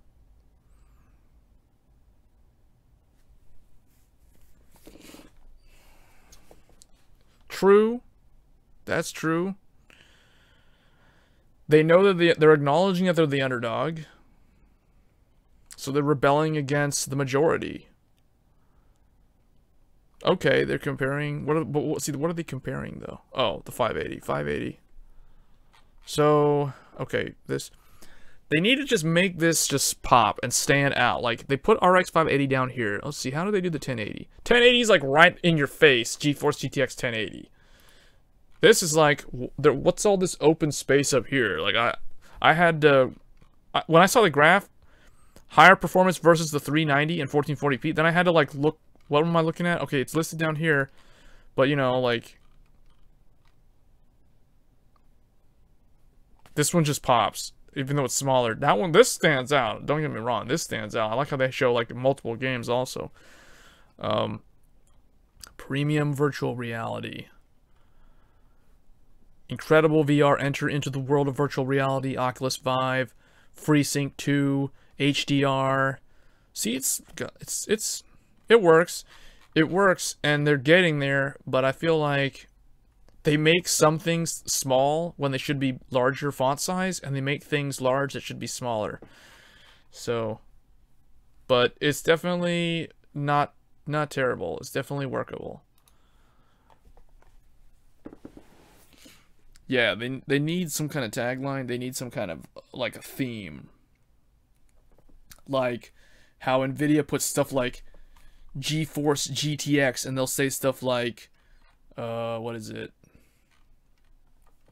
The power of GeForce GTX, or the world's most advanced GPU architecture. That is such an opinionated statement, yet because of their competition's current state of where their competition's been at for so long, they can get away with saying that. So almost like it's a fact, even though it's still an opinionated statement. The world's most advanced GPU architecture. See, that is a very Halo effect commanding statement. What do these guys have? They've got Radeon RX 480 graphics. Free yourself with the Radeon RX 480 series. I really like the Radeon reference card. I like that design for the Polaris one. I hope Vega is black and red. And it needs to be die-cast aluminum, just like the GeForce reference cards, just like the Vega Frontier Edition. Yeah. That's actually a pretty nice card, right? Don't you guys think? Like, that's a really nice looking reference card.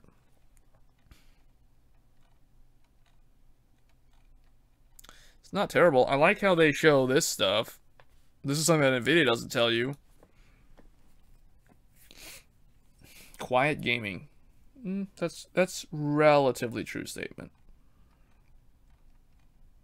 Oh, and their Radeon settings UI is a lot better than the NVIDIA Windows 95 looking thing, or Windows XP looking thing. Yeah, everything's there. It's just, you know, it's not bad, but you know, it just doesn't like. The NVIDIA one is almost like it's almost monochrome with green.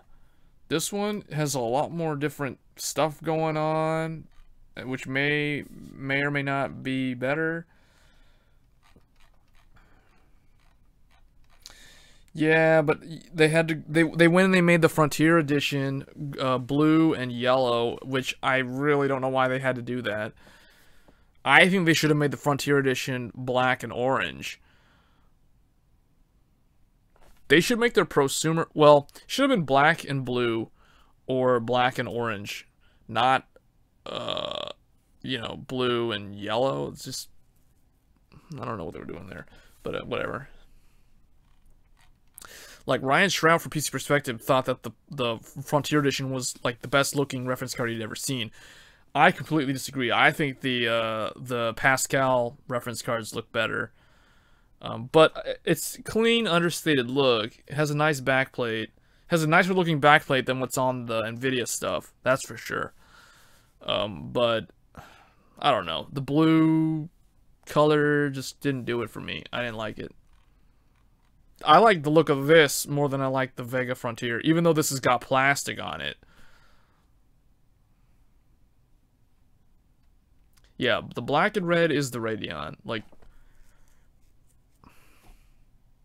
which combination?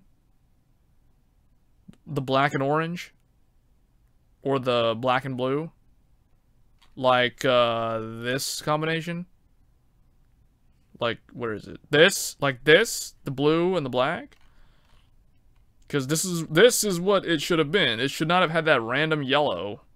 Why did they make the yellow be like that? It should have been a black card, die-cast anodized aluminum, black, which I expect the RX Vega to be, with a blue Radeon logo, not a yellow Radeon logo. What were they thinking with a yellow Radeon logo?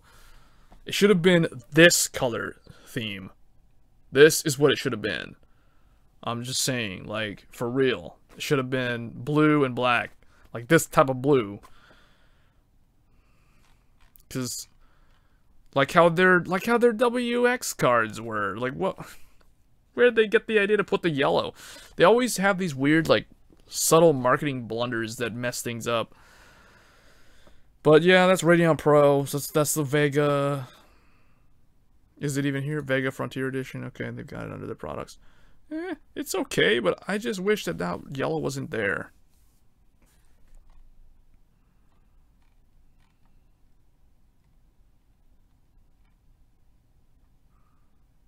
And they compare it to the Titan XP. That's fine, because it certainly, according to that, it wins. But that's not what I saw in the PC Perspective one.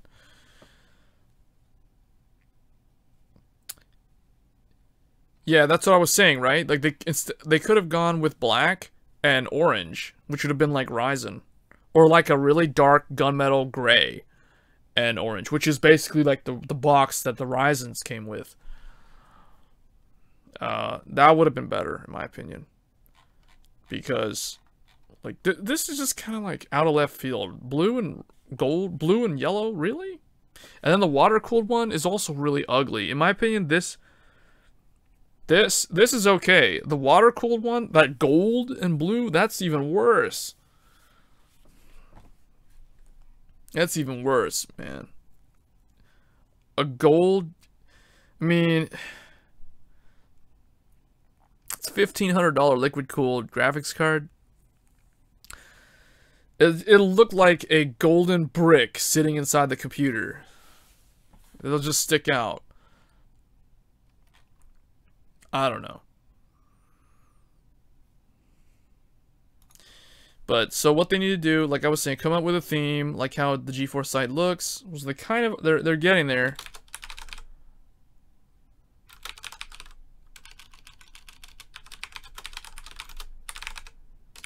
they're getting there. 2, they need to more and more driver optimizations, because we all know AMD needs closer contacts with game developers, in my opinion, which it's hard for them to do because it's expensive. But they have such powerful hardware. I feel like they have such powerful hardware. They build such overkill VRMs on their reference cards. Like the RX 480, for instance, had such an overkill reference board design compared to the GTX 1080, which had kind of like bare minimum level components on the board, and they just like cover it with a really nice looking cooler so that no one would really know unless they would do a teardown. But they built such strong hardware, but the software that runs it all is still, it's still like a whole generation behind the competition. So more and more driver optimizations. They need to improve the amount of performance they get per teraflop, because they've got so much teraflops and they're not going anywhere. Like the GTX 1080 has the same amount of teraflops as the Fury X or the Fury Air. I forget which one. It's like, I think it's like a little bit less than the Fury X. It's probably like the Fury Air. But the Fury loses to the 1080 in like everything. So, you know, that's what I mean. Like, they need to,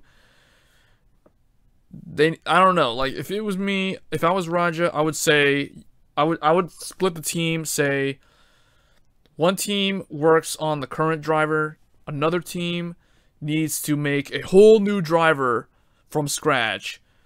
They should have been doing this from like 2 years ago. Maybe they already were. Maybe that's what the Vega drivers will be on.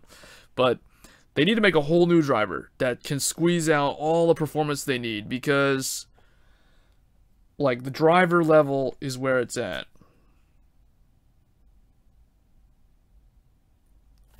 No, nothing's wrong with the CPU. CPU, yes, of course. I mean, they're working on it. But the GPU, I'm talking about Radeon. I'm talking about Radeon drivers. Radeon still has a long way to go, because there are still like these silly, inconsistent, like these quirky issues that I've observed with AMD cards that I haven't observed with the NVIDIA cards. Like just simple things like, like how if you have two or more monitors that are running on different display timings, like let's say you have a 60 Hz monitor and you have a 144 Hz monitor, and you have both of them connected to your AMD card. If the card is a GDDR5 card, like the RX, oh, cool, man. What's going on? Cool. You finally built that Ryzen rig. Ryzen 7, where you get 1700? With the Wraith Spire. That's cool. Oh, the whole thing about the gaming, yeah, that's something they need to work on. What I was referring to was, like, for instance, you know, the issues with, like, oh, 1800X, that's awesome. That's cool. Going for the flagship. Top dog.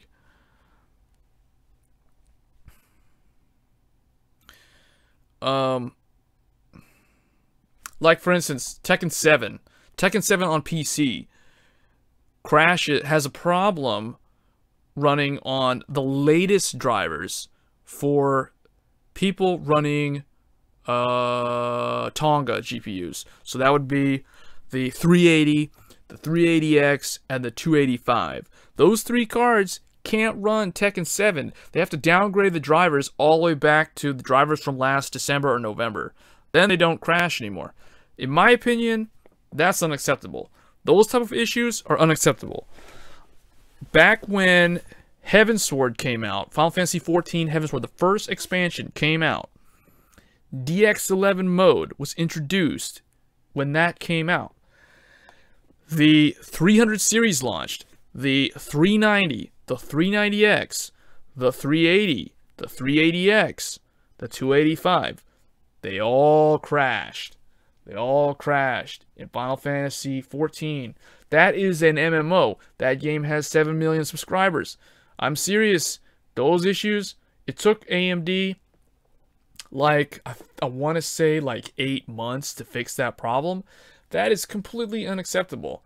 Those are the sort of things, like, I'll tell you guys, I bought a 390X to play Heavensward with. Guess what? I ended up returning it to Micro Center because of the driver problem. I ended up getting a Fury later on that year in September.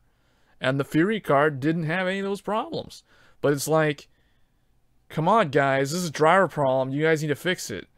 Because GTX 970 was selling like hotcakes because of all these weird driver problems. So that's, I mean, more and more driver optimizations, driver fixes, that sort of stuff. It still exists. They still got to fix it. They still got to work on it. I mean, Ryan Shrout, when he was live testing the Vega Frontier Edition, he swapped it. The first thing he did was swap from pro mode to game mode or game mode to pro mode. And his computer froze. I mean, well, I don't know if it froze, but he got a black screen. He got no display. And when I sat there and I was thinking that, oh, those are the typical AMD problems. Those are the typical Radeon problems that need to be solved. Like, those things would be so unacceptable in a work environment. I mean, and that thing's supposed to be a prosumer card. Now it sounds like I'm hating on AMD or Radeon specifically. I'm saying this because they need to improve it. I'm trying to bring it to their attention. In fact, that Final Fantasy XIV problem, I reported that to them 3 times before I returned the card. I made a YouTube video demonstrating the problem. I set it to a private video so that no one could see it because I didn't want the public to, not buy their cards. So, and I linked it to them, and then they were like, we'll look into it. Eventually, it took them like 2 driver releases before they finally showed that problem as an actual known issue, but it wasn't fixed. By that time, I had returned the 390X. I went back to using the 7970 Matrix Platinum, and then eventually I got the Fury. And then I was like, let's see if the Fury has the problem, and didn't have the problem. So I was like, I'm happy. Fury works, and it was really good. So, yeah. 3600 megahertz RAM, but only sees it as 3200 for now. Red CPU, green GPU, life is good. You can try the reds. Radeon's not terrible. It's just these quirky little things they have to get a handle on that stuff, because that sort of stuff, like the things that I just explained, are the things that are like the stupidest problems. Like, how can you people have these problems? Like with your graphics cards, right? So, I mean, that's why most live streamers don't use Radeon cards. I'm being perfectly honest. I'm one of the few live streamers that uses Radeon cards. There's people out there that use Radeon cards. I know a lot of really good live streamers that I follow that used to be on AMD like a long time ago. Like Mr. Happy, the guy who streams Final Fantasy XIV, he used to use a Sapphire HD 6850. He was using that thing when Final Fantasy XIV first came out. And then he upgraded to a 970. Yeah, 970. And then now he's been on Nvidia ever since. Because it's like, he's AMD, like, AMD needs to release a very compelling product. Now, I think they will get things straightened out, but they need Vega to succeed to get things straightened out, because, to be honest, if Vega comes out, if it can't beat 1080 relatively decisively, like if it loses to it more than it wins, they're going to have a problem, and I wouldn't be surprised if Raja is forced to leave in a series of layoffs or restructurings, if that happens. But yeah, because that'll just be devastating. They can't afford Radeon. They can't afford Vega to lose at this point. Just like how they couldn't afford for Ryzen to fail. If Vega fails, then we will see Nvidia probably creep toward 90% market share within the next 2 years. Because to recover from that, I mean, Nvidia has ran away with the upper end of the market since the 10 series debut. Well, it actually goes even further back. It actually goes back to Maxwell. But yeah, I don't know, because to be honest, guys, I was expecting Vega to be a 225 watt TDP card. When I watched that video by PC World, what was that guy's name? Gordon from PC World, the guys who do the Full Nerd. They were the first publication site to do a video showcasing the Vega Frontier Edition, and they actually had the AMD marketing guys there on site.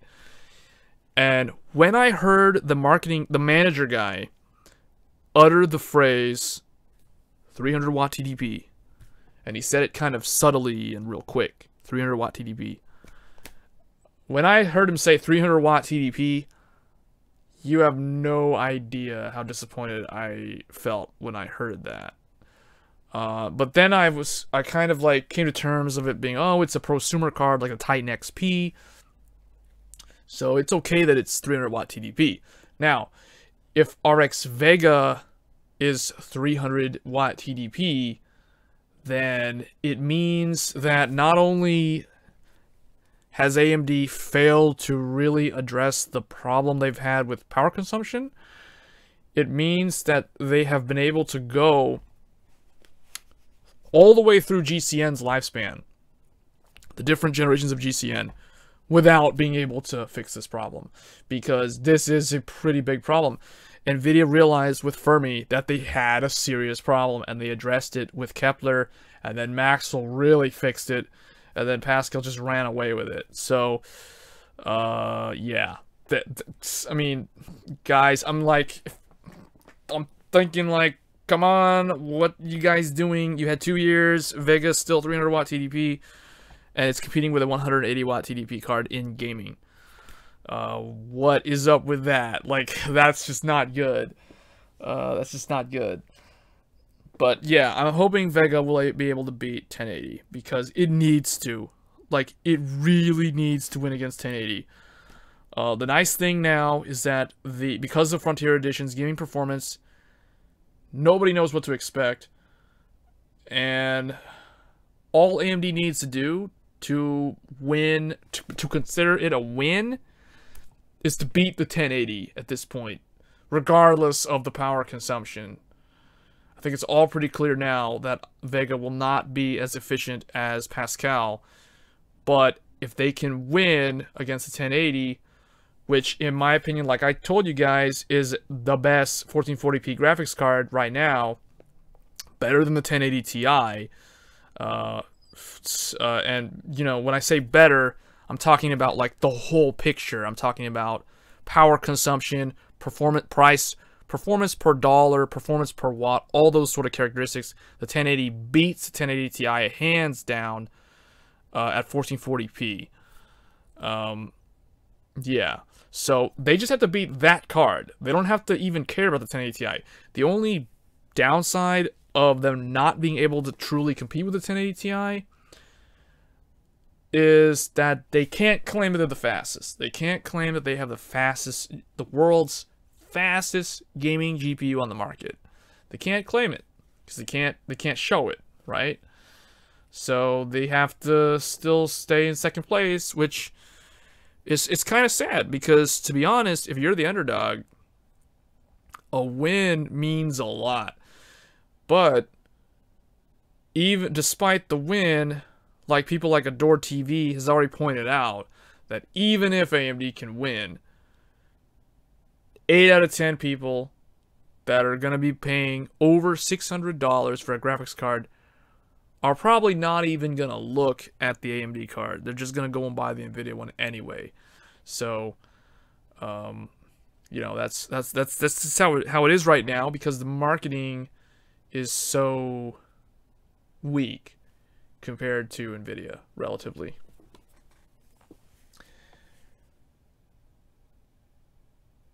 Yeah, and the other thing too is at the high end, the people are more concerned with the performance, like the raw performance, more so than they are with the power consumption. I think the main reason why the GTX 1060 is so successful is because it's a 120 watt TDP card compared to the RX 480, which is 150. And then the RX 580 just kind of like threw efficiency into the wind in favor of performance. So the 580 is more of like a 200 watt TDP card, or like a 190 watt TDP card. They claim 180, but from my testing with the RX 480, even with the 480 overclocked, it's not really a 150 or a 180 watt. It's more like a 190 or 185 watt. In terms of how much power it actually uses. So yeah, like that's why people buy the 1060, because it's much lower power for the same performance. It's like, you know, why would you buy the 580 unless you really want something that will last longer? Because the 580 will definitely age better than the 1060 because it just has more horsepower. It's just got more of everything on it. 256 versus 192, 8 gigs versus 6, or 4 gigs versus 3, depending on, and then the 3 gigabyte 1060 is even more cut down than the 1060 6 gigs. So, you know, 580 is better when you look at it that way. So Vega could do the same thing. Vega could prove that it's a more future-proof card than the 1080, and that way it'd be still worth buying over the 1080, assuming they're very similar in performance and they're very similar in price. So people are saying Vega is going to be $400. No, it's not going to be $400 at all. It's going to be $500 minimum. I think they're going to price it the same exact price as the GTX 1080. They're going to price it at $549, because that is exactly what the R9 Fury was priced at when it came out to go up against the GTX 980. You love your 1070? Well, I got a message for you. I love my RX 480, and I love my GTX 1080 Founders Edition. So these are the two cards that I have right now. 1080, GTX 1080 Founders Edition, RX 480 Polaris Reference Card Edition, or Day 1 Edition, whatever you want to call it. So it's the XFX one with the backplate. So both of my cards are blower style coolers. They're both relatively quiet, and they both have backplates. So I'm happy with that. So, and they're both HDMI 2.0B, you know, all that good stuff. But I'll be picking up Vega to put it head to head with yours truly, the GTX 1080. We're going to be doing some, I don't know if I'm going to do it live. I might just do a review video of the Vega, and then I'll compare it to the 1080 Founders Edition. Stock versus stock. I'm not going to do overclock 1080. That's not fair. When I do overclock, I'll do the overclocking ones. I said it earlier in the stream. I will overclock 1080 and pit it up against overclocked Vega in a future video. But for the review, I will be comparing the Vega out of the box stock versus a 1080 Founders Edition out of the box stock. What's my take on the GPU crypto mining?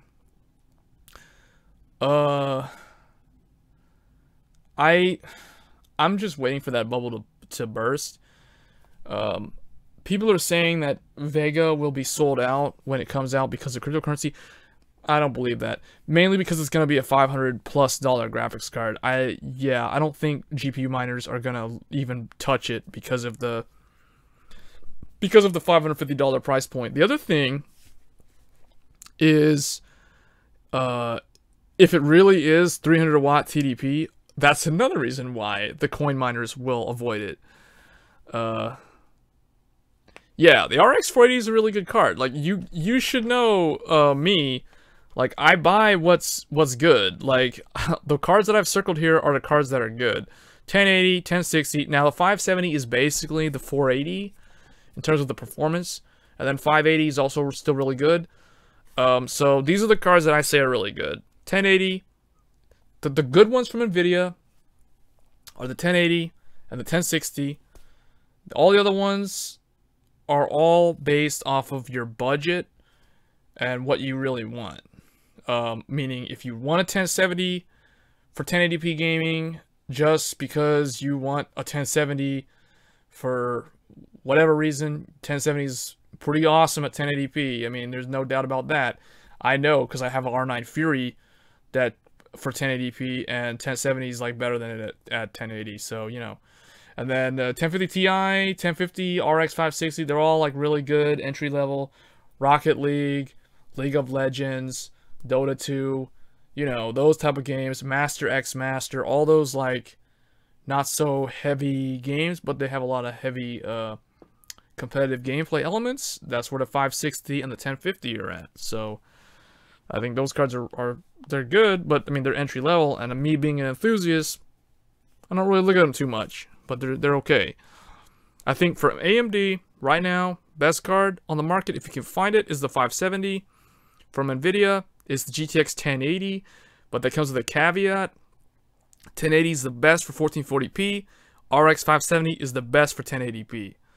Price to performance ratio, those two cards, best ones. Hands down. Nothing better than them right now. Well, no, I mean, I don't really agree about... Vega will probably mine better than the RX 580 and the GTX 1070, but at what cost, right? It's going to be more than $500 per GPU, and it's probably only going to mine in the hash rate of like 35 mega hashes. I mean, no one's going to buy that for mining. It's only going to mine at like 35 meg. If I'm just guessing, I'm throwing out a number based off of how well the Fury and the 390X and the 480 mine. And it uses HBM, and HBM is really not all that good latency-wise. Very similar to how the 1080 and 1080 Ti are not very good at mining. Will I be giving Destiny 2 a spin? Probably not. Right now, what I will probably be playing, in terms of PS4, Valkyria Revolution. Wait, is it Valkyria Revolution? I think it's Valkyria Revolution. And Final Fantasy 12, the Zodiac Age on PS4 Pro. Those are the games I'll be playing on the console. And then for the PC, right now, the only games that I'm playing on the PC is Final Fantasy 14 Stormblood. And there was another one. Tekken 7. I'm playing Tekken 7 a little bit, but I kind of stopped playing it. I kind of replaced Tekken 7 with Final Fantasy 14. But I'll be playing Final Fantasy 12, Final Fantasy 14... Final Fantasy 14 is kind of like dying down now because I've already completed all the new content. But yeah, like in terms of games, Valkyria Revolution, I want to play that game if I get time. It really froze. Did the stream freeze, guys? Are you guys still there? Should still be there.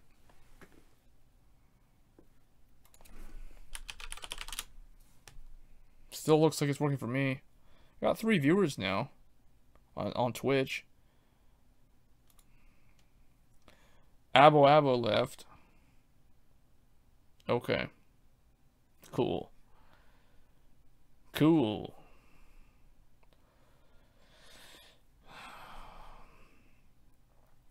Yeah. The coin mining has really messed things up, though, I'll say that. Because when you think about it, summertime is usually the time when people buy or upgrade parts in their computer. Except, the one exception is Black Friday holiday season. Otherwise, I feel like it's the summertime. Because, when you think about it, when it comes to PC gaming, what do you have in the summer? In the summer, E3 happens. So there's a bunch of info for consoles. But that's all holiday season or next year. Oh, Destiny 2. I was saying for Destiny 2, I'm probably not going to be playing it. At least not when it comes out. We'll see. I have too many other games, though. Like, that's the problem. I was saying that for the console, I'm going to be playing Final Fantasy 12, The Zodiac Age. I'm going to be playing Valkyria Revolution. I think it's Valkyria Revolution. And... oh. Yeah, I need to put the YouTube chat back. I need to figure out how to do that, to get that back on my, to show live, like I did before. I took it away, and then I messed it up, and then I don't know. I have the Twitch one, which, like, scrolls by, but the YouTube one's not up there. Destiny 2, probably not. Yeah, I don't know, I may get it. If it has a built-in benchmark, I might even be more inclined to get it. Because I need stuff. I need new stuff. Preferably stuff that has Vulkan or DX12. As well as DX11. So I can test it with Vega. Because I need stuff to compare Vega and the 1080. Yeah, because summertime is when people are most upgrading their computers. Or they upgrade their graphics card in summer. That's why NVIDIA and AMD typically release their graphics cards in the summer, in the first half of summer, because that's typically when, although Maxwell is kind of the exception there, and so is Hawaii. But, you know, that's typically when they do it, because they know that the college kids are not in school, unless they're taking summer classes, but even then it doesn't matter. And all the high school kids are not in school, so they can go and get their parents to buy them GTX 1050 or RX 560s or something, you know, and they can play whatever. So, or they can save up mowing lawns or something to get a like a 1060 or a 580. That's cool. I'm over on 1440p now, which is the only reason why I went and bought the GTX 1080. As I was explaining to Rolling Dice earlier, I was using an R9 Fury with my 1800X computer, but I have just literally, as of I think it was yesterday, and that's why you guys keep seeing me hold the box up, is because I just recently picked this up from Best Buy. Yes, that's right, I bought a GTX Founders Edition 1080 from Best Buy. It was the last one they had in stock. And it's because you couldn't get one on Newegg, you couldn't get one at Micro Center, you couldn't get one off of Amazon, at least not at the $500 price point. So had to go to the Best Buy route, and I got the last one. Excuse me. But yeah, I've been using that. It's 1440p because I was like, you know what? When Vega comes out, I'm going to get Vega. We're going to compare this thing. I kind of needed the 1080 so I could have a legit comparison in terms of benchmarks. Because, like, originally what I was going to do was I was going to compare Vega to, and I'm still going to do it, compare Vega to the Fury, the 480, this card, and an older GPU. Oh, the GTX 970. I was just going to throw it up against the GTX 970. Now, that would have looked kind of dumb, right? Because it's like, people, I already know, like, people would leave me comments. If I did that, they'd be like, well, why are you comparing a $500+ AMD 2017 card to a $350 NVIDIA card from 2014? I know people are going to leave that comment. So, to be legit, I was like, I gotta get this thing. I gotta get the 1080, the new King, or I guess the 2016 King. You know, I had to, like, show the benchmarks, man. Had to film the B-roll, too. I gotta film my 1080 and my RX Vega side by side. Do that comparison. Along with my 480 and my Fury. Probably not gonna film the 970, because it's, I don't know. Whatever. Second 1070 is on back order till yeah, you know why? It's all because of the coin mining, man. You can't get 1070s because the miners go after those cards. But in my opinion, the 1070 is the max, right? The miners are only going up to the $379 to $400. Like, after that, it's too much money. It's like their ROI on the $500 plus graphics cards isn't going to work out for them. So, unless they're willing to take a huge risk. So, if I was AMD, I would price Vega at $549. Can't put it up at $600 because then you're moving too close to the 1080 Ti, and that we all know that's not really probably what they're aiming to beat. So, and they can't put it lower because then the problem is the ROI for AMD going with HBM2 and all that other stuff and the big die size, the profitability is just going to be impacted too much. So they can't put it down at like $400 like people are suggesting. No, that's not going to work.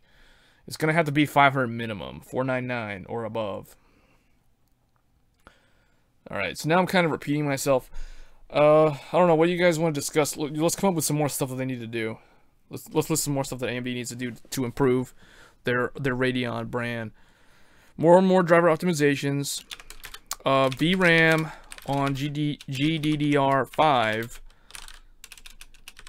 needs idle clock on multi-monitor with different display res / timings. So what do I mean by this? What do I mean by this? Does anybody know?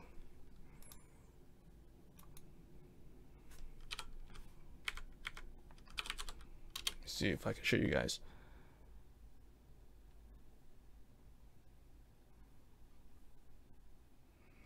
Test. I can see it. We can see it.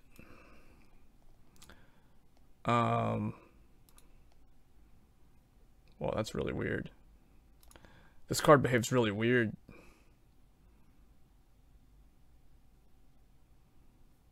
Okay.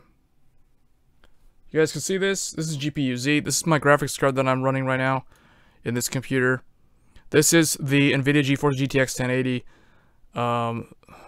sensors. There we go. That's hilarious. So this is something that I didn't realize that NVIDIA did this, which I think is retarded. But look at the clock on this. This is just stupid. Well, I know why this is happening. This is because I'm live streaming. But this shouldn't clock up this high just because we're live streaming. So, okay, that's pretty bad on NVIDIA's side. The AMD cards don't do that. At least not when you enable the power efficiency in the Radeon settings, which I don't even think you can do that with NVIDIA unless you install like NVIDIA Inspector, which is actually not an official NVIDIA software. It's like a third-party thing. So that's kind of lame. That's pretty bad, actually. That's retarded that it's clocking up the memory and the core clock. No wonder it's 53 degrees Celsius because we are live streaming. But what I mean by this is, so with NVIDIA, when you have multi-monitors, the memory clock will idle, just as if it was a single monitor.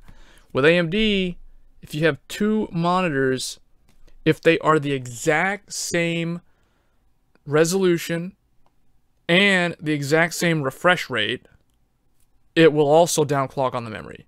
Now, if you have a different refresh rate or different resolution, so let's say you have a 1440p monitor and a 1080p monitor, or a 60 hertz monitor and a 144 hertz monitor, like, then what happens is the Radeon card will run the memory clock at max. So it'll run at the 3D clock. It won't downclock to the 300 or 500 megahertz. It'll be all the way up at, like on the 480, it would run at 2000 megahertz all the time. Like, it'll do it all the time. Like, that's retarded. So, that's the one thing I don't like about the Radeon cards, because they can save electricity doing that. And in fact, we can look at the review of the RX 480.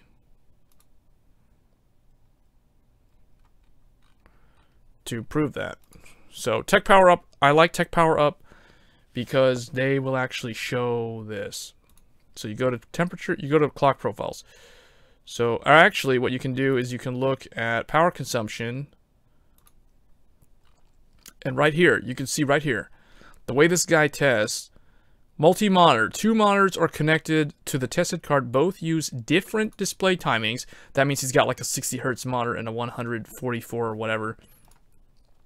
Windows 10, sitting at the desktop, 1080p plus 1280 by 1024. So he's got 2 monitors with different resolutions and different display timings. So I'm guessing this one is a 75 Hertz.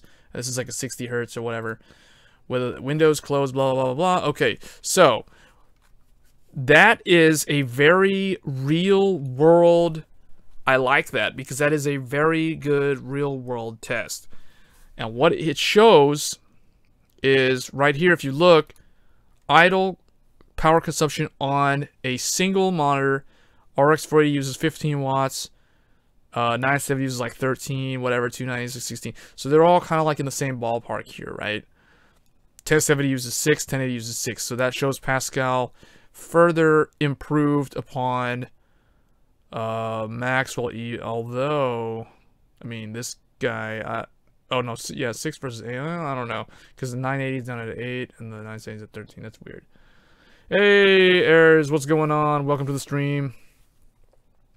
But if you look at the multi-monitor, look what happens.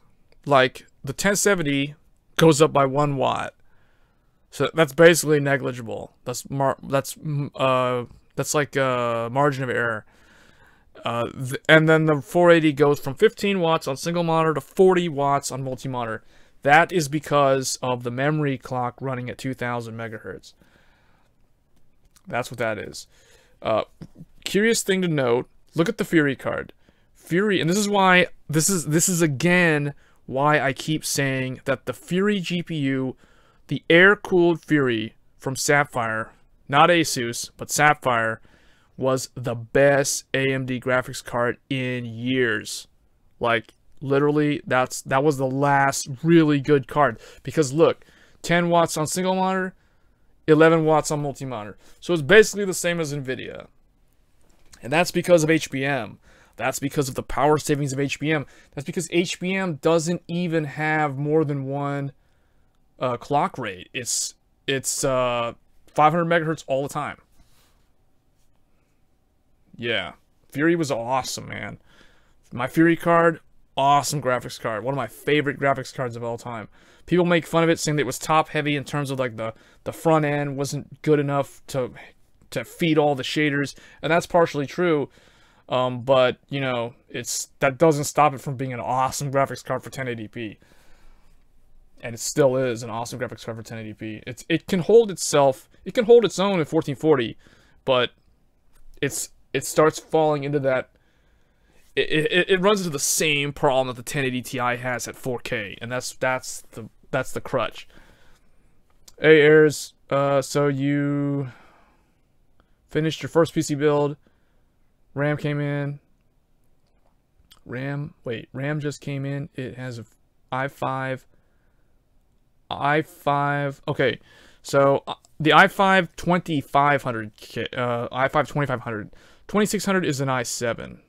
So that would be an i7 2600 or an i5 2500. And a 1050 Ti. Yeah, 1050 Ti is pretty much the best mainstream card you can get right now because of all the shortages with the other stuff. So, it works. That's cool.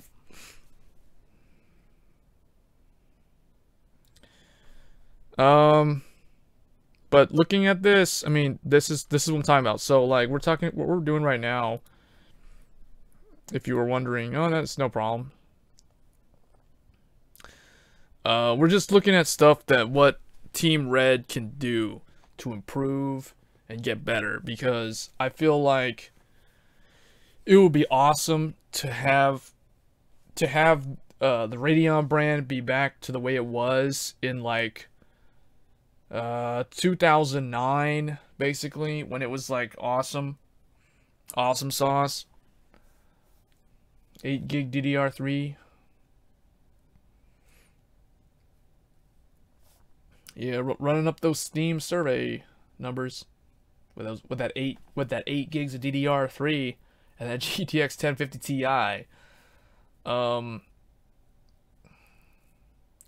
I'm thinking they need to fix that VRAM stuff, because seriously, like, that's, I know why, like, I researched this in depth, and the reason why they don't run the auto clock or the 2D clock on multi-monitor with different timings or different res is because they claim that there will be flickering.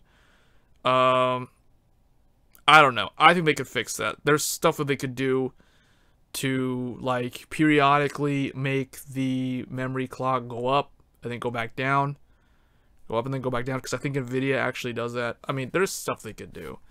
Like, that's ridiculous. Like, GDDR5, it's like, HBM solves a problem, but, you know, that's relying on hardware to fix an issue that you could fix with your software. So, which one gives bang for buck? Oh, what are you talking about? Like, the graphics cards? The ones that I circled, that you see circled, are the best ones, based off of technical analysis and economic analysis.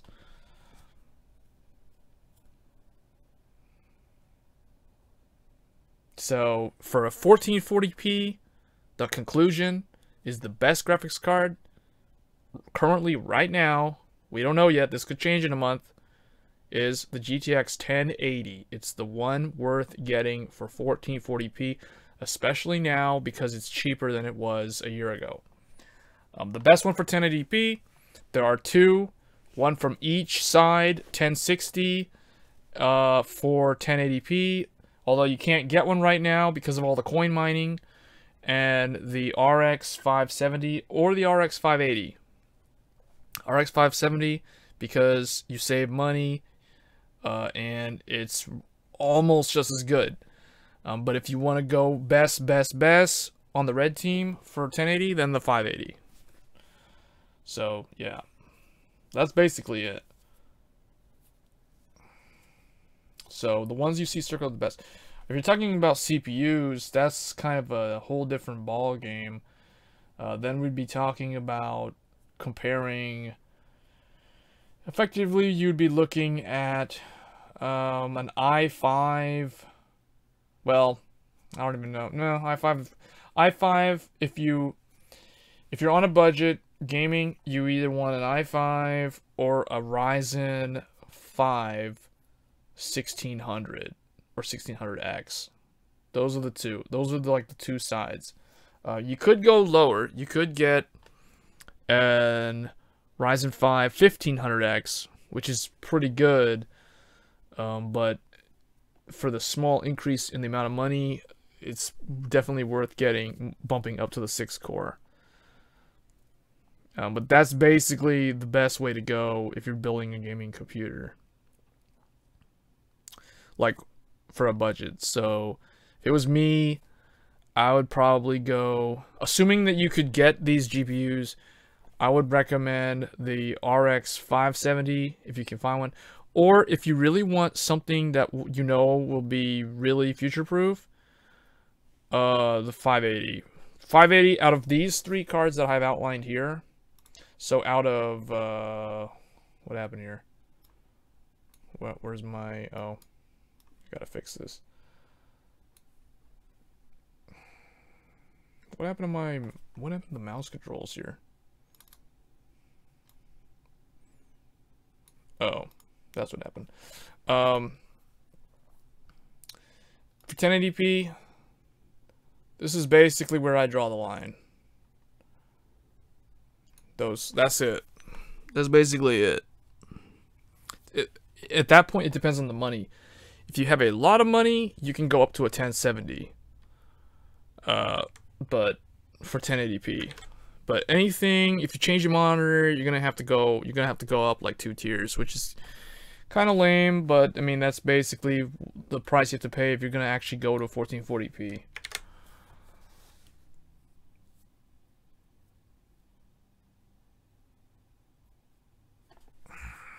I don't know. I don't really think that's necessary, to be honest.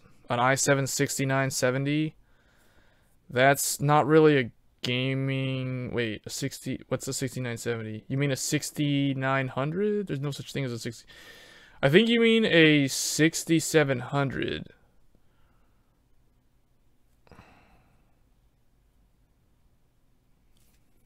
There's no such thing as a i7-6970, as far as I know. That would be Broadwell E, and that one is actually the 6930K or the 6900K, right? No, that's not right. 6830K. I don't even remember. It's Broadwell E, and it's not meant for gaming.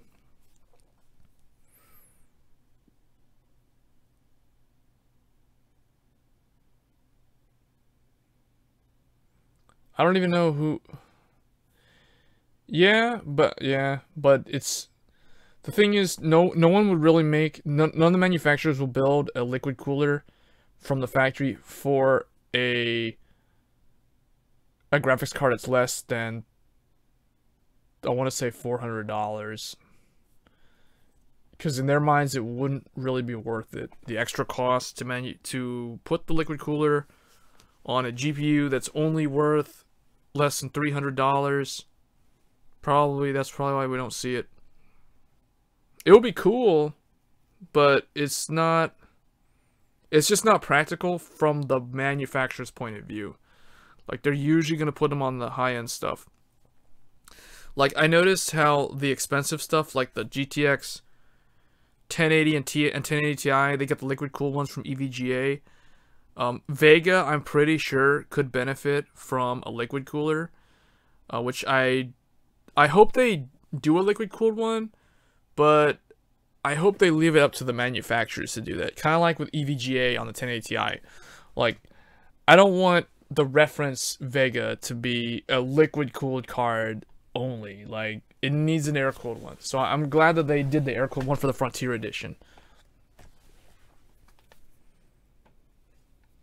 6600. So for the, yeah, if you're going with the Intel stuff, that's i5 6600K. That's a Skylake CPU from 2015.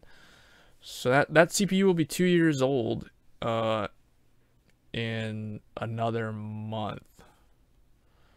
So you're probably talking about the 7000 series, but I would urge you to check out the Ryzen 6 cores, the 1600. Check out the 1600. It's awesome. It's really good. We were talking about it earlier in the stream, actually. That's the one I would recommend if you're going to go for brand new. If you're going brand new, upgrade brand new, you want to get a B350 motherboard. So I'll top them out here. So if you're going brand new build, brand new PC build for gaming purposes. Number one, you said you already have the GTX 1050 Ti. That's fine. Depending on the games you play, that's perfectly fine for 1080p. For the CPU, oh, what am I doing? So, hold up. GPU, you're going 1050 Ti, that's fine, whatever. And then CPU, I'm gonna top it out. 1600 or 1600X. 1600 or okay, no. It was Ryzen 5. 16. We'll just put 1600. Motherboard. What happened to you guys? Are you guys still there? I got.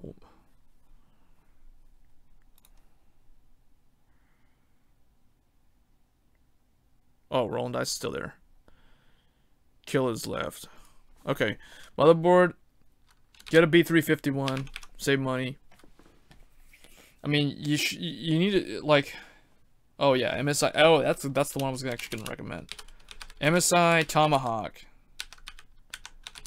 B350. That's an awesome motherboard. Then the RAM, you're gonna need DDR4 though. That's the thing. You're gonna need DDR4 RAM, or I guess memory, whatever memory. DDR4 8 GB. Or you can do 16. Just make sure it's a dual channel. You're gonna need for this, I mean, the power supply. Whatever, you can just carry it over from what you have, probably, with that CPU and that graphics card. That's not gonna be a problem. So, whatever power supply, it needs to be like 500 watts, I guess. Whatever, it could be less, actually. 500 watt, or whatever, PSU. There, and then, you know, that's it. That's basically it, a case. That's it. So, let's price this, guys. How much is this card? Is this like 120? 100? No, 130? I don't even know how much this graphics card costs. Because the 560 is like 120, so this is more than that. This is like 150. How much is this graphics card? Because isn't the... I know the 570 is like 199. So, and it's better than the 1050 Ti. So it's priced higher. So I think this is like 150-ish? 150? I don't know how much this cost. I don't know how much that costs. I'll have to look it up. This I know is like 200. Yeah, it's like 210. Or, yeah, 210 or whatever. Like if you want like the best of the best, get the X one if you can afford it for $249. That's awesome. That's actually what I have right here. So you can go with that. The price on that I think varies a little bit. And then the B350 is I forget how much that costs actually. MSI. It's like 95 bucks.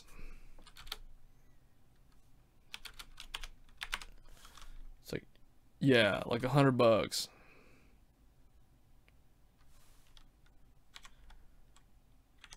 Oh yeah, that's true. It doesn't have it. That's the main reason why a lot of people buy the 1600 non-X or the 1700 non-X for the 8 cores. Yeah, that's true. It doesn't come with a cooler, and the cooler is actually pretty cool. I like the cooler.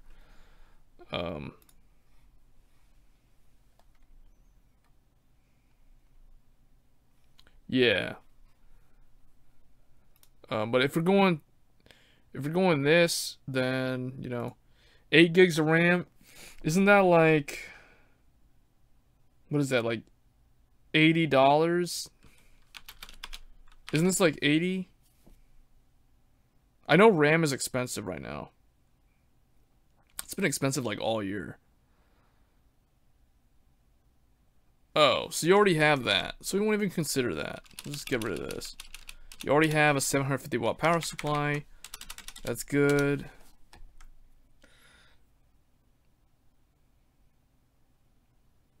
Yeah. I mean, I would recommend, honestly, I would say get the 1600X, but you're going to have to buy a CPU cooler that's compatible with the Ryzen AM4. Which, I mean, that's fine. Ryzen's been out for several months now. That it shouldn't be a problem getting a cooler. I honestly would recommend, if you want my recommendation, I would get the 1600X as a CPU. Like, that's the best gaming CPU. Like, I don't care what reviewers say, they're gonna recommend the i7 stuff. That stuff is gonna be good this year. It may be good next year, but you know, like 2 years from now, nope, it's not gonna be the best anymore. It's gonna end up like how the Haswell CPU, or no, it's gonna end up like how the Ivy Bridge CPUs ended up, where it's like nobody even talks about them anymore. Yeah. It's an odd-numbered Intel generation. Only the even-numbered Intel generations matter. Sandy Bridge, 2000 series Intel. Haswell, 4000 series Intel. And Skylake, 6000 series. The odd numbers, so the Ivies, which are the 3000s. the Broadwells, which were the 5000s, which are completely like missing in action, and then there's the 7000s, which is this year, the Cabby Lakes. So those are all kind of like, you know, they're gonna be very short-lived. I wouldn't recommend any of them. Yeah, the 1600X is definitely where it's at. So I would recommend to heirs, if you're going to build a new computer, like new CPU, new motherboard, so you can take advantage of PCIe Gen 3, because I know Sandy Bridge, as far as I know, Sandy Bridge did not have that, although I could be wrong. I'm pretty sure Ivy Bridge was the one that went with PCIe Gen 3. Yeah, so if you want an updated platform, MSI, Tomahawk, B350, that's like $95 or $100. Yeah. But you already built your computer. Wait, how did we end up talking about this? I got confused. Why did we talk about this? If you're gonna build, looking at the chat now. 17.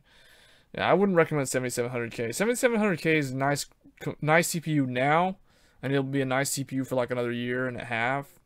But the way things are going, I wouldn't buy it. Trust me. Look. I'm gonna show you something. I'm gonna show you something. I got this. This is an i5 Ivy Bridge i5 3570K.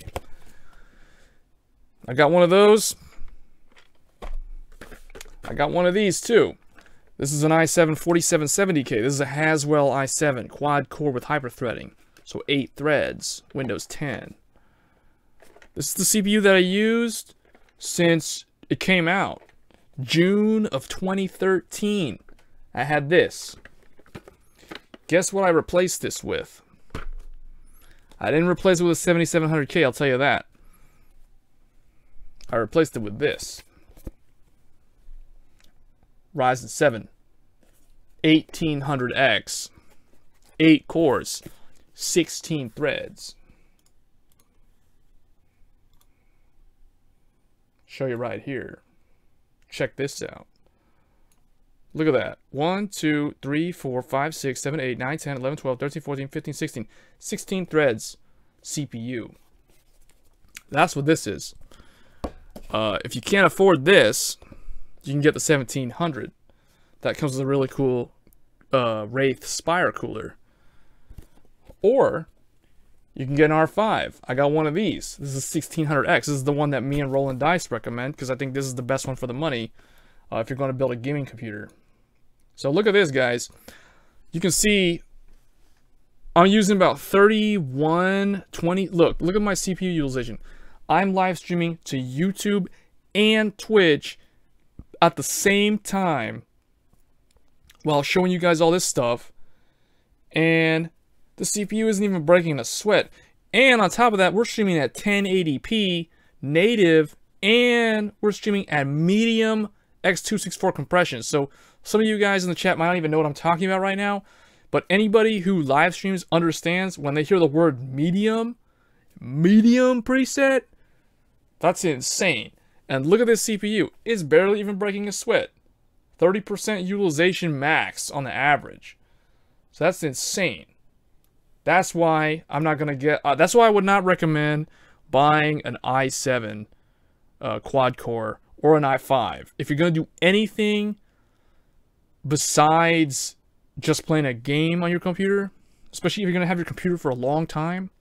Like if you're gonna go through middle school and high school with your computer, I definitely recommend 1600X. You will not be disappointed. Guaranteed you will not be disappointed. 6 cores, it'll show up as 12 threads in Windows. That's insane. Insane. For the money of an i5, you get 12 threads. That is like crazy good for money. So, yeah. So, that's why I'm mentioning this as the recommended. This is 6 core, 12 thread. That's insane. And it turbos up to 4 gigahertz, an XFR 4.1 on 2 threads. That's really good. That's out of the box. You don't even have to overclock it, and it's so good. All right, so the motherboard, we already talked about B350 Tomahawk. That's awesome. And this thing costs $249. $249. The price of a brand new i5 gets you 6 cores, 12 threads, 4 gigahertz turbo.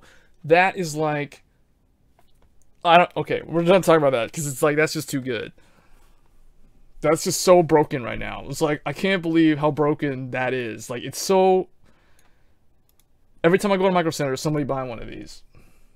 Or the 1700. Yeah, I know. That's like the 1600X is for anybody who has the slightest dream in the twinkle of their eye that they want to be a live streamer on Twitch. That 1600X is the CPU for that person. Because not only can you game on it, you can stream and game, and you can like do so many random, you can like edit music, you can do all kinds of stuff with this. Compress files, decompress files. It's video editing. It's amazingly good, man. 1600X is so good. Like, we're just talking about this. Just last year, if you wanted to buy this, you had to spend like $400 to $600 on an Intel CPU that would give you 6-core 12 thread. Like, now you can get one for $250. It's crazy. Like, that's gonna be best CPU of the year. Just you watch. Like, when it comes down to, like, when websites like PC do like best hardware picks of the year at the end of the year in December, like, looking back, I guarantee you the 1600X is gonna be on that short list. Yeah, it's that good, man. I'm just telling it like it is. I'm just stating the facts. I'm just stating the facts. Okay, so I think that basically answers that question.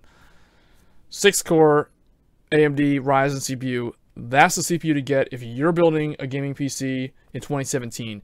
Otherwise, if you, for some reason, just have to go with Intel, honestly, the only one I can recommend in 2017 is the i7 7700, and that's more expensive than this, and you're getting less for your money. So that's why I don't think that's a good deal.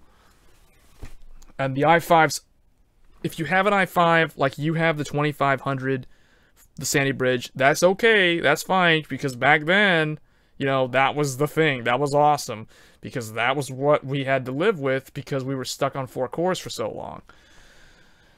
But it's like 2017, and boom, all of a sudden, like, the world has just leveled up in technology by, like, a whole 2 or 3 levels. So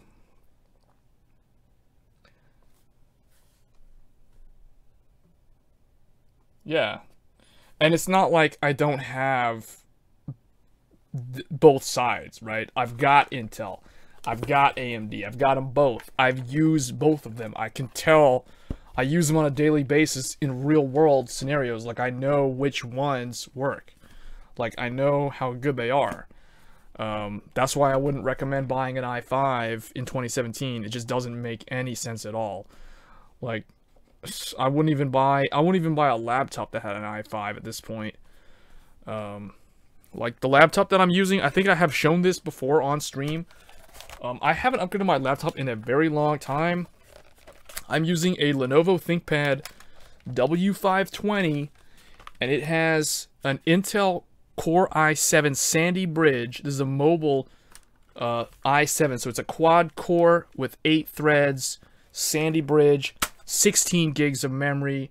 It has an NVIDIA Optimus Quadro 2000M, switchable graphics with the Intel integrated Sandy Bridge stuff. So it's Fermi based. It's a pretty good laptop. No reason for me to upgrade. I could play Final Fantasy on it. 720p. It has a 1080p display. Really good. I have an SSD in there. Actually, I have 2 SSDs in there. So, you know, I mean, i7 for laptops is pretty good, but we'll see what happens when the Ryzen stuff comes out in the laptops. Yeah, I know, and I understand that. I mean, it's cool and it's good. It's a good starting ground with an i5. But I'm just saying, like, if you are going to save up money and build a computer in the future, or, like, save up money or ask for, like, a Christmas present or whatever, these are the... Well, you already have this, so we can get rid of that. You can even get rid of the numbers. This is the stuff you need to like, remember. These are the things. If you're going to upgrade your computer, those are the 3 things you need. And to be honest, I would recommend 16 gigs in 2017. I wouldn't recommend 8 gigs of DDR4. Because you'll have to change your RAM if you're going to upgrade your computer. Because DDR3 was last seen on Broadwell, which was i5 5000 series. So, if there even was one, I don't even remember. I can't even think of the SKU. But anyway, you'd have to get new RAM if you were going to upgrade your computer. But that's not $80 if you're going to go with that. That's going to be like 100 something. 110 or whatever. I forget. But yeah. Like, this, and what I have... Okay, I'll tell you right now. Okay, this is what I recommend. This is recommended. So, my build. My gaming PC. If you want to know my gaming PC, what's inside my gaming PC, the one you see right over here, this is the gaming PC. I'll show you what's in there. Or I'll list it right here. So, of course, the Ryzen 1600X at 4 gigahertz, overclocked with all the power saving features enabled. So that's 6 core, whatever. That's $249. I'll just tell you how much it all costs. $249. Motherboard. This one is the MSI X370 X Power Gaming Titanium. That is a pretty expensive motherboard, actually. That's a $300 motherboard. $299. Whoa, this isn't gonna fit. Is it gonna fit? $299. So that was actually more expensive than the CPU, but that's actually a pretty nice motherboard. The memory, I am running 16 gigs of DDR4 in that particular machine. It is Corsair Vengeance. Corsair Vengeance. I don't know if I spelled that right. Vengeance.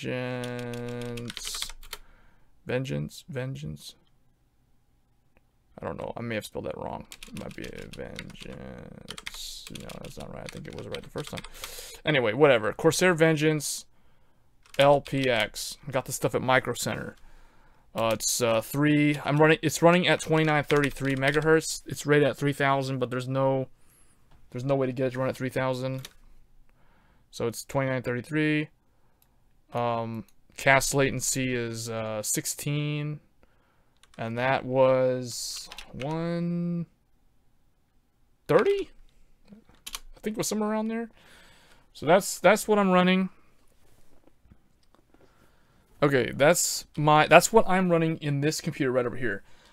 Storage, there is a 500 terabyte, 500 TB SSD, Samsung 840 Pro. This is, I don't know, 840 Evo. It's the old one. It's the one that actually had that firmware problem where the flash memory, it would get really bad. I did the firmware update years ago back when it was fixed. But anyway, that's what I'm running for reference. Now, the price on this thing has fallen significantly now, but I think it was like $300 something when I got it back in the day. That's what's in there. And there's also, I believe, a 2 terabyte, 7200 RPM, Toshiba hard drive. This is an SSD. That's the storage, and then the case is a Cooler Master Master Scout 2, I believe that's what it is. It's the one with the big old handle on the top. And it's got a glass side window on the top half of the side panel, and then it has vents on the lower half for two 120mm fans on the side, so that way my graphics card can breathe on the side if it needs to. So that's pretty cool. And then the monitor is an AOC 22-inch 1080p 75 Hz FreeSync monitor. Oh, I haven't listed the GPU. That's interesting. I forgot about that. The GPU in that particular machine is the one that was in this box. It's the RX 480. I could put the Fury in there, but I've taken it out and I put it back in its box because I'm running a GTX 1080 now in place of it, waiting for Vega. So the GPU is a RX 480 XFX reference style with backplate. That's the only reason why. Well, I mean, not that XFX is bad, but they're the only ones that were smart enough to put a backplate on their card, on their reference card. So that's basically what I am gaming on. This computer that I'm using, the only difference is I'm using a, well, okay, everything's different actually. So I'll tell you, well, yeah, you guys want to see my main one? I'll type all the main stuff. But that's what I have. I don't really know how much all that's worth. Probably the monitor, I'll tell you how much the monitor was. The monitor was 120. It was 119 specifically off a Newegg. Cooler Master was a $90 case. At least when I got it.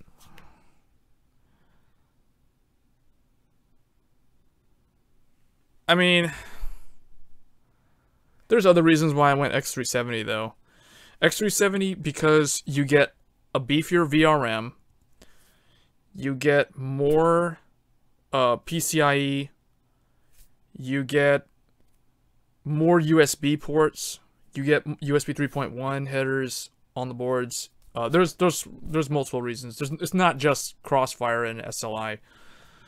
But yeah, and you tend to get the beta BIOSes that fix the memory problems faster than the guys who are on B350. So, at least as an early adopter, it has its advantages over B350. So, yeah, B350 is good, and B350 will be really good for years to come. But, you know, enthusiast class stuff, man, I gotta go with my, I need my PCI, I need my USB, I need, it's like I'm running capture cards because I got my consoles all hooked up to my motherboard, so. Yeah, I'm just showing you my stuff down here. I'm saying up here, recommended for, yeah, this is recommendation. This is my recommendation. B350, that's the sort of stuff I recommend. The three up here, and then whatever GPU you want. But if you want a really good one, recommended from me, RX 580. That's what I would get. Like, if I didn't have all this other stuff, and if I had, you know, like about $800 to spend on a computer, definitely I'm going to go with the RX 580, and I'm going to go with that stuff. Plus, I'd have to buy the power supply, the case, you know, all that other stuff, a mechanical keyboard, and SSD. It all adds up. So, yeah, this down here is what I actually have. Like, legit, this is my computer right here. So I'm not like the reviewers who will be like, oh, it's great, and then they'll go and be using some other random thing that you don't even know about. So that's what I'm using. It's really, really good stuff. I can tell you the other computer, the one that you actually see me streaming off of. I can list that as well. I'll list that down here. Oh, and the power supply that I'm using in that computer is an XFX. It's a Seasonic, but it's branded XFX, 850 watt, 80 plus silver. That's the power supply, 850 watt. Both of my computers are using 850 watt power supplies. Yeah, so that's that one. I guess we don't need to keep this other stuff here, or I guess I could just like make it larger. Whoops. Okay, let me. I'll guess for reference,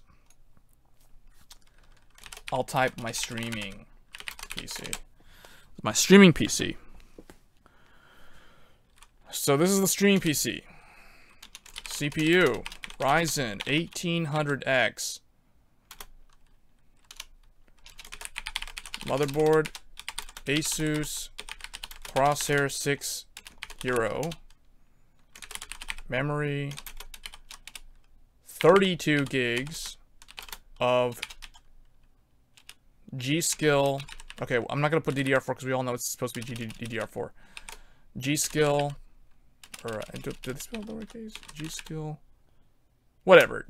32 gigabytes of G-Skill, Flare X, 3200 megahertz RAM at CL14, and that's running at rated speed. So that's what I have in the streaming PC. So streaming PC is where I throw all my RAM.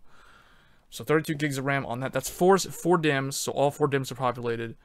So they're all single rank DIMMs, so that's easier to run single rank than dual rank on Ryzen. Although what I've read, reading up on overclock.net, people are saying that now with Agesa or Agesa 1006, you can do 2 sticks of 16 gigs each. You can do 32 gigs on 2 dual rank DIMMs, and that seems to also work. But I used to have those, but I returned them and bought single rank.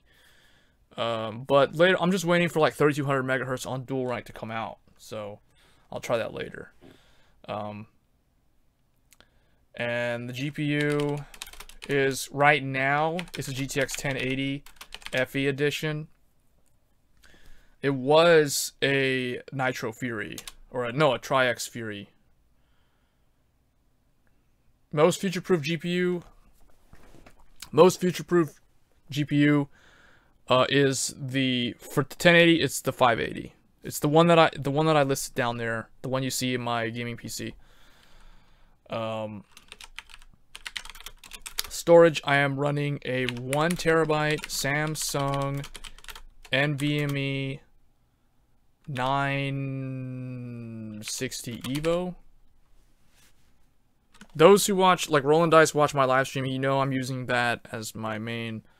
It's blazingly fast, and it's a lot of storage, but it was a lot of money. It costs almost as much as my 1800X cost. I got it on sale, because actually right now, the price of NAND flash is way up. What's Hyperfury X?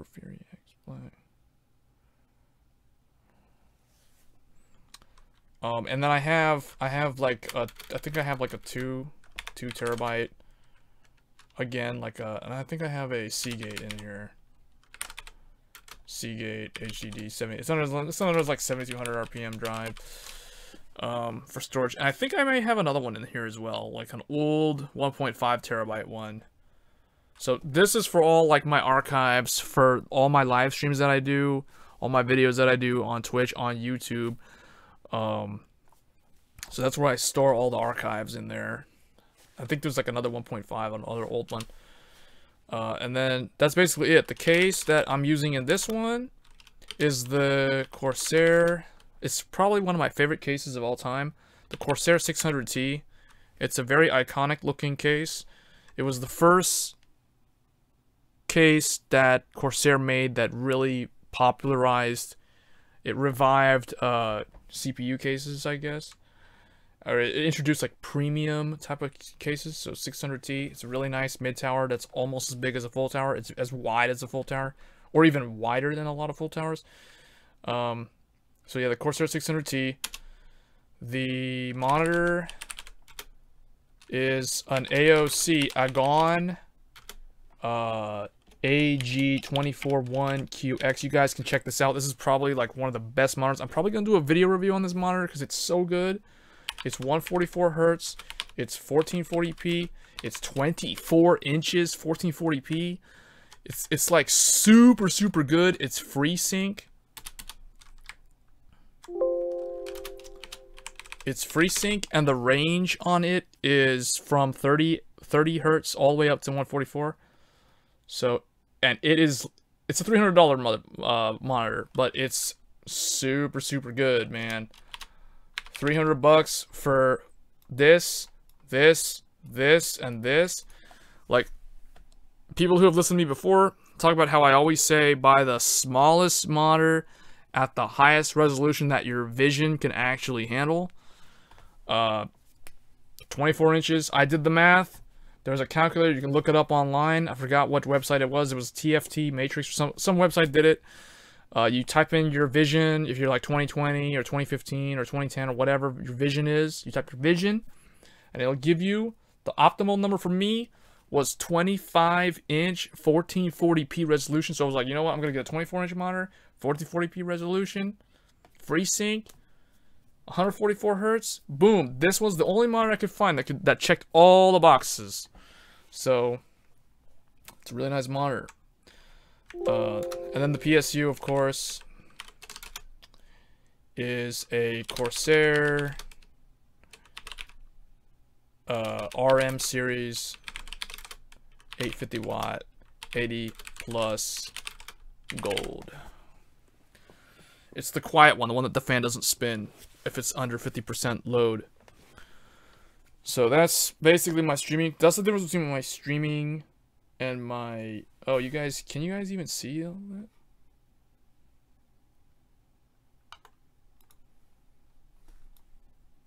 Oh wow, you guys can't even see it. How do I do that?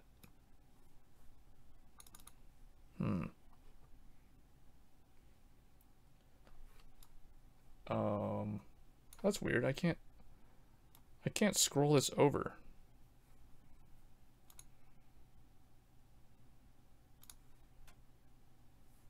Oh, now I can. There you go. Someone should have said something. Yes, it is. It has that little... That is actually pretty cool. The only thing about it that's kind of dumb is that the USB ports are like right next to it. But yeah, it's a really nice looking monitor. It has a really good stand too. It's full metal. And it swivels and goes up and down. It's just like, it's awesome. It's everything you'd expect from a premium gaming monitor. It's a gaming monitor, so means it's a TN panel. But it still looks really good, and it's very fast response time because it's a gaming monitor. Yeah, it's like the really good monitor that the reviewers will never tell you about. Now there are some reviews from people in the UK on YouTube that you can watch, check it out. I'll do my own video review of it probably, like, I plan to get it out probably within the next week.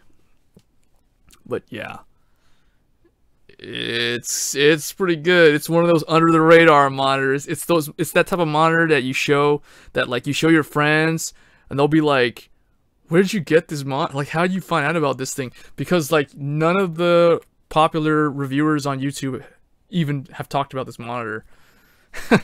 It's like the secret. I got it at Micro Center too, because Micro Center had them in stock, and I'm like, you know what? It's time to make that upgrade. It's time to go to 1440p. So yeah, for gaming, for high FPS is really cool. And it's actually the only reason why I bought the GTX 1080. And the sad thing is it's a FreeSync monitor too, so now right now without Vega I can't use the FreeSync feature. But yeah.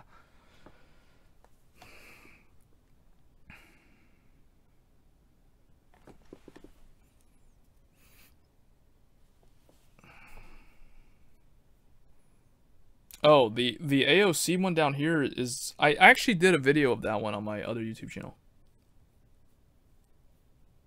Exactly. That's exactly what they say. Especially when they see the little thing with the headset. They're like, what? There's a monitor that has. I mean, I'm pretty sure like Acer or someone else has a monitor that has that too, but it's like a really expensive G-Sync monitor. It's like a $500 monitor or something. This thing is like $200 less, and it's better because it's smaller. It doesn't take up as much space, and the text on like on a web browser looks so crisp and sharp. It's just awesome, man. Yeah, I know. Yeah, exactly. On 14, I never knew this until I upgraded to it, but in 1440p, Microsoft Word shows you three Word document or 3 pages. There's a left one, a middle one, and a right one. Whereas 1080 would show you 1080p would show you 2, 1440 shows you 3. I never knew that until recently because I got this monitor like I think I got it 3 weeks ago. No, it was before Final Fantasy.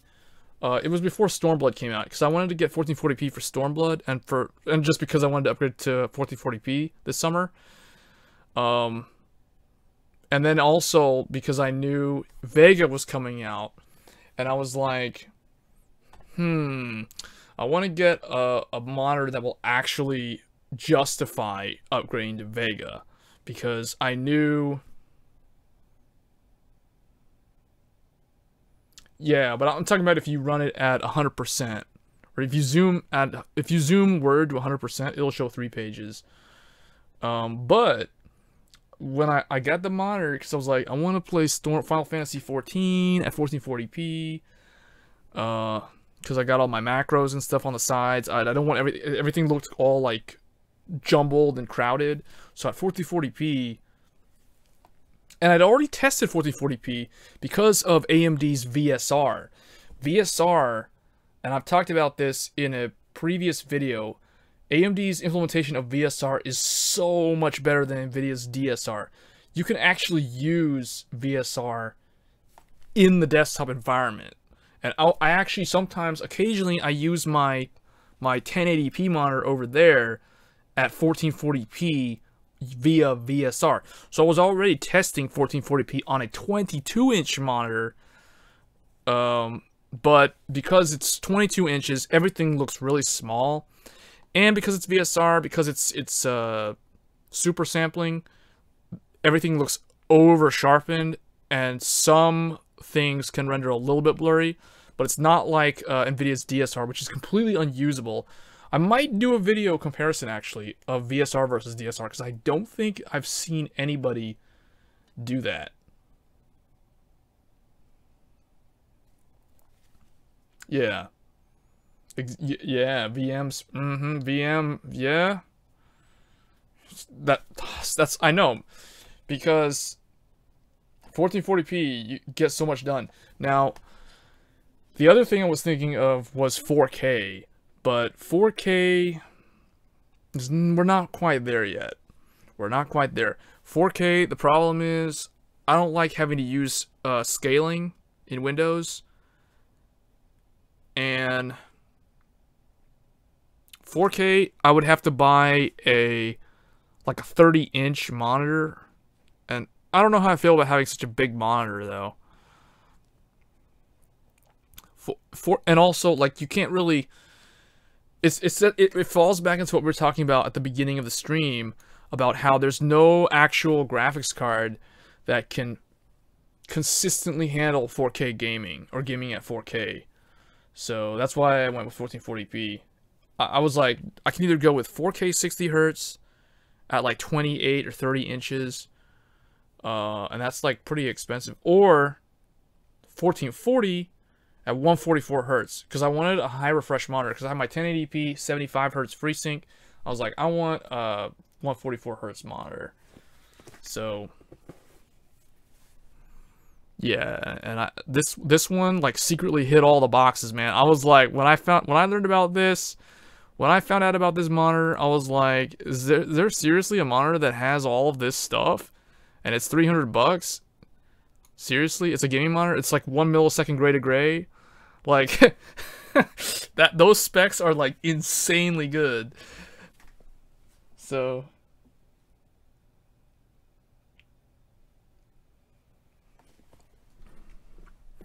the Agon. It's AOC's attempt at a gaming premium brand. So, Agon. It's like the ROG Asus stuff and the Acer Predator line.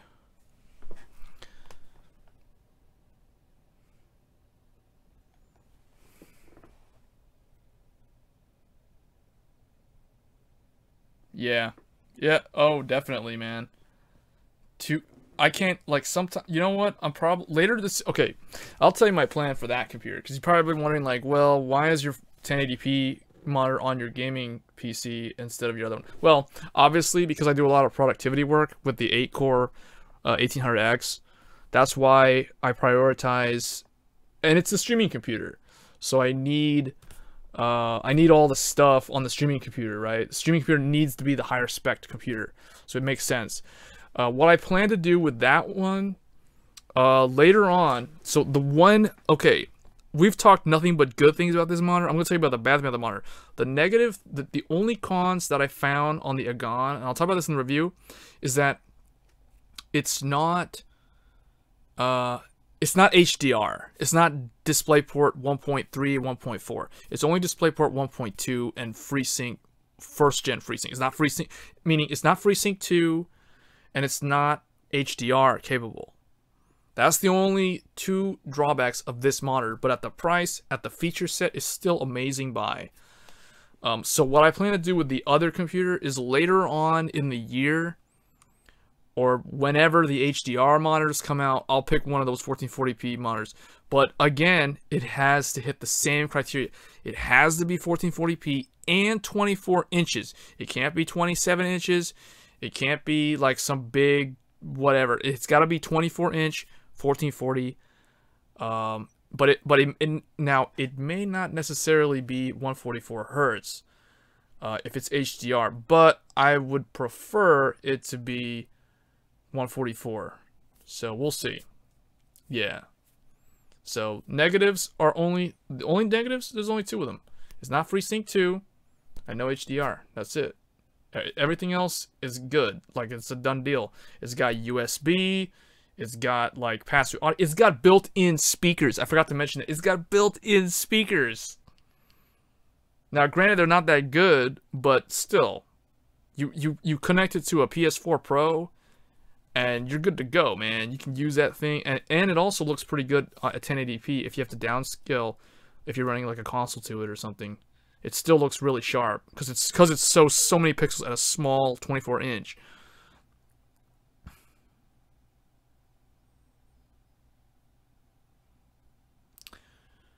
Well, there will always be more cases in the next 1 or 2 years. They'll keep on bringing in new ones. You just gotta, if you're upgrading or building now, you have to look at what's out there. You have to look at which one you want to get based off of what you want and based off of what reviewers say. And then you just have to pick one. You can't, that's the thing, like, you can't wait forever for stuff, otherwise you'll never end up upgrading.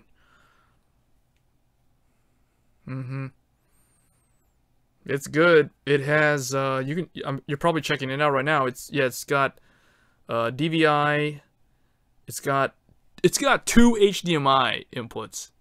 It's one DisplayPort, one DVI.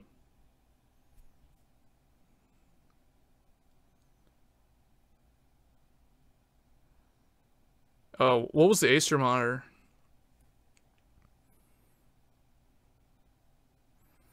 Because I was looking at a bunch of Acer monitors too, like a few weeks ago before I found this one. The main problem was the one 24-inch monitor that I kept getting redirected to was a G-Sync Acer Predator monitor that was like $500, and I was like, 500? Nah.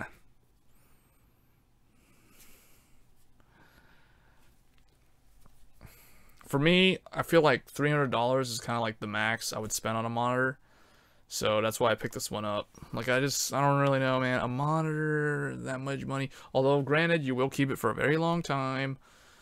It'll last more than one GPU cycle, so.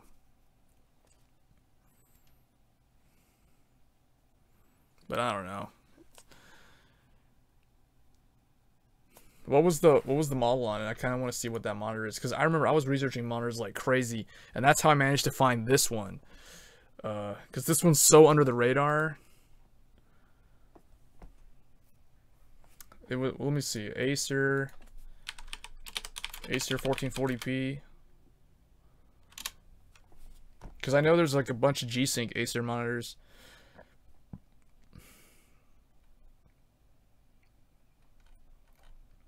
Yeah, I'm looking at them on Newegg right now.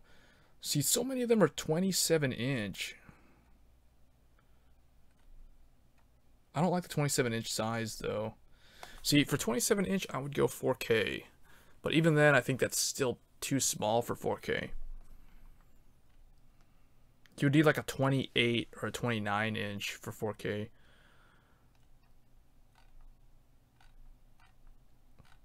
Wait, that's the model number?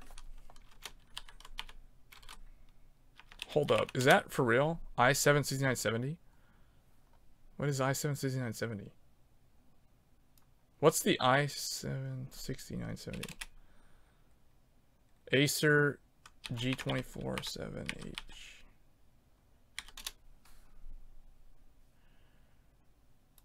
Oh, it's an IPS monitor. Oh, that is nice. That's IPS, and it's 2K. It's 4 millisecond graded gray. That's pretty good.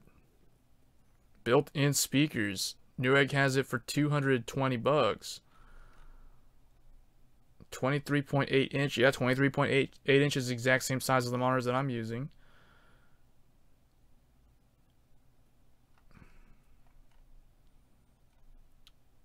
£6.8. See, the thing is, I look at the power consumption. I look at the weight also without the stand.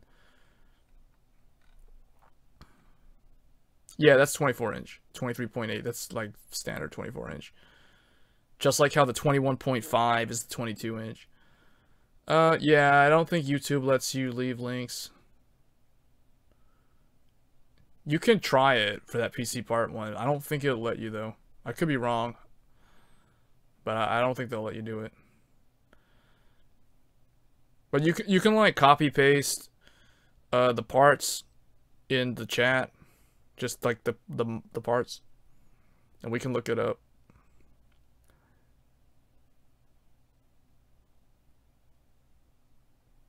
Man, wow, that's good. That's good. Like, I ended up spending $300 on mine, but the thing is, the difference was mine was 144 hertz and FreeSync. Oh, this thing, is this FreeSync or G-Sync? No, this can't be G-Sync. It's too cheap for G-Sync. Does it have, I guess it's not FreeSync, right? Or it doesn't say it anywhere. It's IPS. That's pretty good. Yeah, this type of monitor is really good for, like, video production, because the color on it is definitely probably better than mine. Oh, the other thing I forgot to mention about the Agon monitor is the Agon monitor also doesn't use PWM. So it has that flicker-free technology. So that's another pro.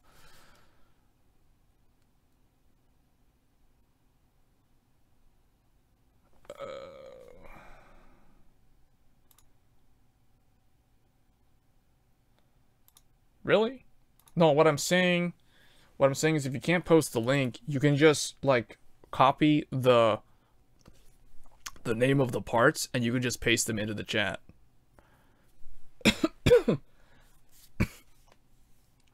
Yeah. 1440p and IPS for $200 at that size is actually pretty good with built-in speakers. What does it have? D-sub, DVI, HDMI. Oh, it doesn't have DisplayPort. It looks like, is it VESA mountable? I'm looking at it right now. Oh, it doesn't have the VESA mount. See, the other thing too is my monitor, the Agon, is also VESA compatible. I'm actually using it on a monitor stand. I'm not actually using the official stand that came with it. I'm using it on my triple display stand.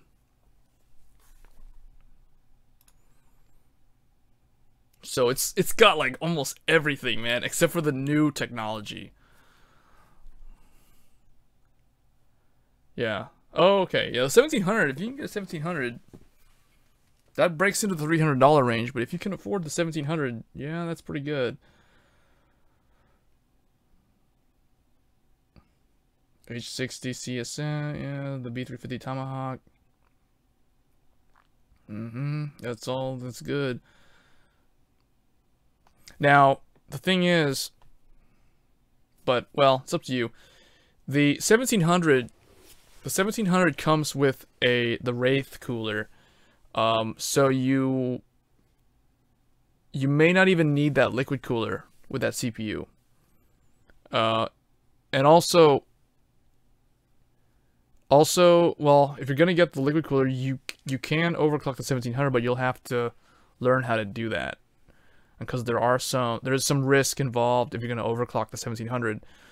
The 1700, I will say this: the 1700 it's a very good CPU for the money, but the thing that has to be done to make it a really amazing, outstanding CPU is it has to be overclocked to be outstanding. Otherwise, it's just going to be a pretty good CPU all around. But to make it really, really shine, the 1700 does need to be overclocked to get a better amount of performance out of it. Otherwise, if you want, you can get the 1600X, save money, not even worry about overclocking, and you can put that liquid cooler on it, and it'll last forever. So it'll definitely outlive the liquid cooler.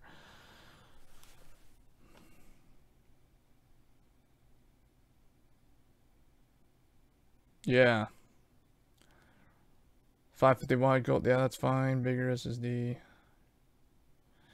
Yeah, I was gonna say that too. The 120 gigabyte solid state drive in 2017, the 120 gigabyte SSDs, in my opinion, aren't really all that worth it. I definitely recommend a 240 minimum. 240 minimum SSD. So see if you can go bump that up to 250. The hard drive, that's whatever. Yeah, I remember I was watching those deals. I got, yeah.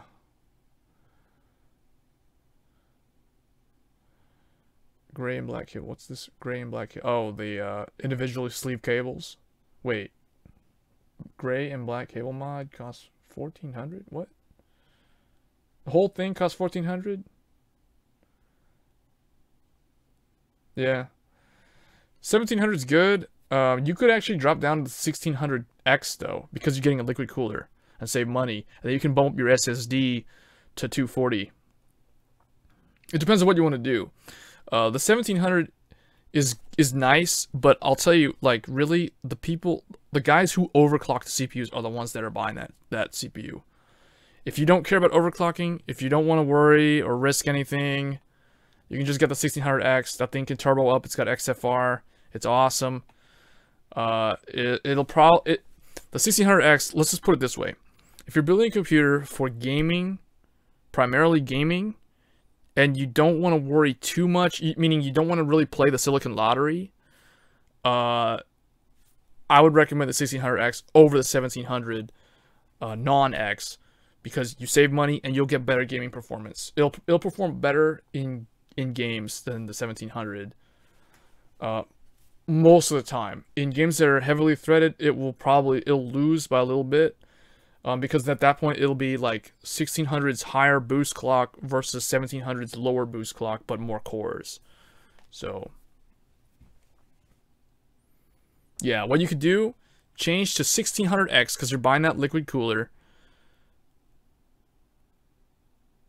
and get a 240 gigabyte SSD. Trust me, you're gonna really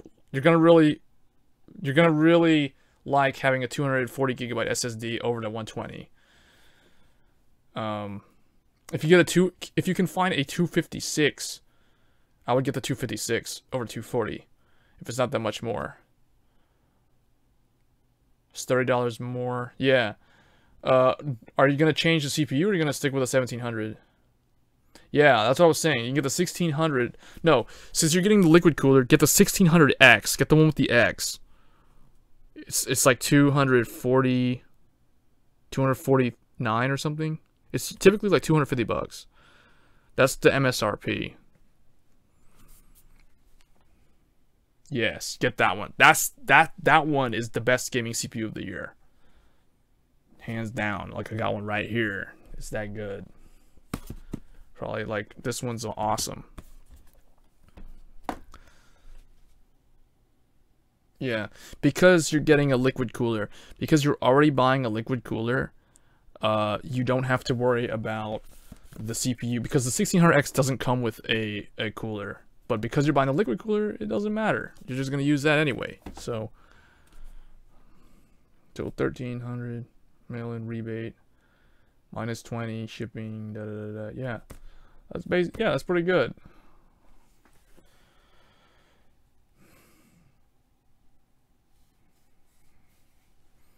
That's really good. If that's your first computer that you're actually building, it's not like a hand-me-down or anything.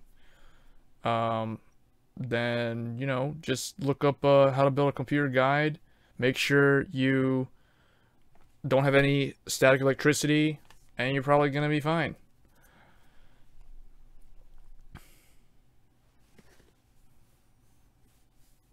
And just go slow when you are putting everything together. Don't try to like, and don't get really like pushy with the stuff. Like, you don't have to put too much pressure when you put the CPU on the socket, you know, all that kind of stuff. But there's a lot of videos online, so you can look that up, how to build a computer. There's a lot of guides. It's relatively easy.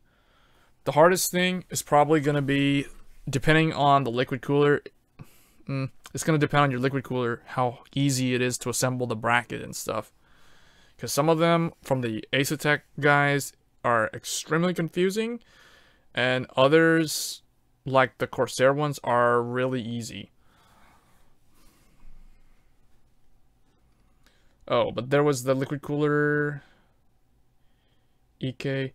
Man, the EK, remember when Ryzen came out and some of those reviewers like Austin got that awesome looking EK liquid all-in-one with the Ryzen logo on it? Man, I wish they sold that. I wanted to get one of those.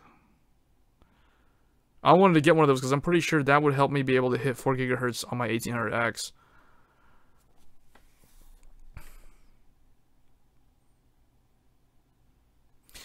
The only experience I've ever had with liquid cooling, I have had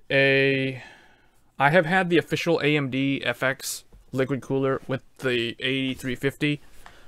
So that one was really confusing to assemble. It uses the Asetek OEM, and it's super confusing. That's the one that had the FX logo on it, and you could change the RGB LED on it, and then that was the first one I got.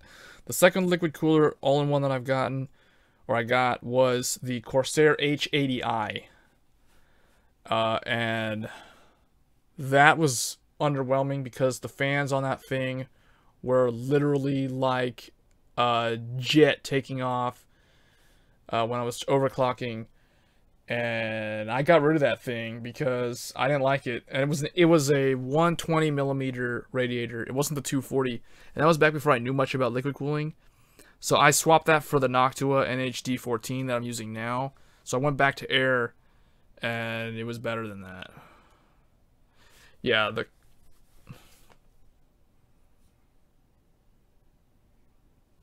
oh, you mean? I'll show you. It was actually the one that came with the 8150. FX 8150 with liquid cooler. Yeah, I've got one of those. Yeah. This thing. The Zambezi.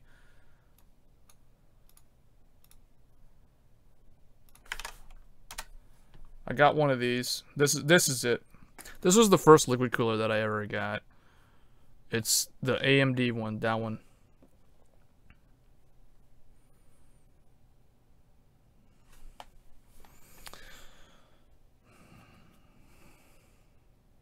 And I could, you know the interesting thing about it? No, it was dual. It was dual. It's just like this one. It came with 2 fans. And they're extremely loud. They were way louder than this. Corsair H80i. This, yeah, see, there's the two fans. It was this one. I mean, maybe they had one that only had one, but this is the one that I had. Yeah, there's those fans, man. Those fans are like 3,000 RPM or something. I hated those fans.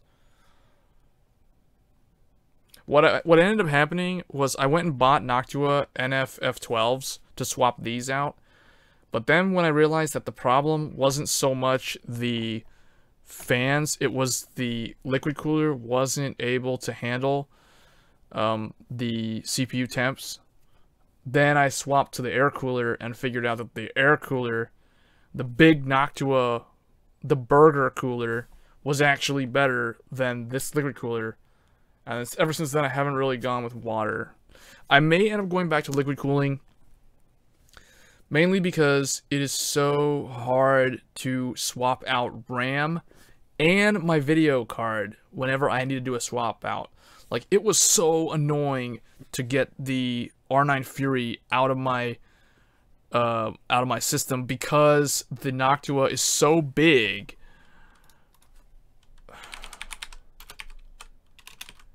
NHD. I have the 14, not the 15, but the 14. So this is what I have. So this thing is so big that, like, you can see the GPU, when it's connected, the GPU is like literally almost right up touching, not touching it, obviously, that'd be really bad, but it's like so close that it's so hard. I have to actually get like a pen and like stick it down there and like get a flashlight and like shine it in there and then like poke at the little clip on the PCIe connector just to get it out. So that's the negative thing of a massive air cooler. Very hard to get to your RAM, very hard to get to your graphics card if you have to do a swap. So that's the main reason why I may go back to liquid cooler. But if I go liquid cooling, I wouldn't, the 120s millimeters, no way. You gotta go 240 minimum, 240 or the 280. I'm thinking 280 millimeter because 280 millimeter are almost just as quiet as the Noctua coolers. At least the NZXT one with the cool looking mirror. What is it? The NZXT. What is it called? The Kraken X62 or 52? X62. I got it right. This one. This is the one, but oh man, that is so expensive. That's actually not the correct price for that thing. The thing's probably completely sold out. I think it's like 150.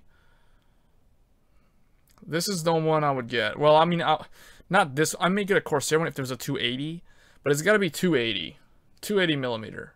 If you go on liquid cooler, you either go 280, 240 minimum, but then it's you have to be really scrutinizing the performance of it.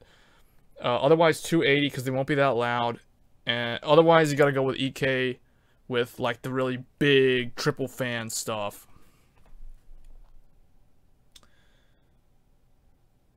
Okay, that's cool. Oh, we can look it up. I hope.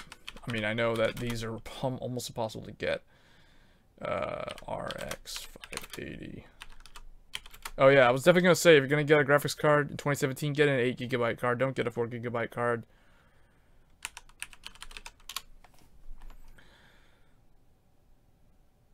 Oh man, look at this is all thanks to the stupid GPU shortage because of the coin mining. This one? Now I will say this, Gigabyte did have issues cooling the RX 480s last year. To the point where I don't really recommend Gigabyte for AMD cards. You'd have to look at the reviews on this one.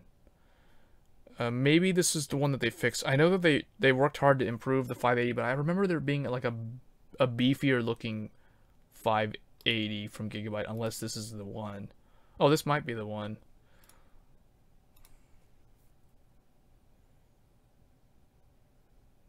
Oh, is it the Corsair one? Or the Cooler Master one? Or the Thermaltake one?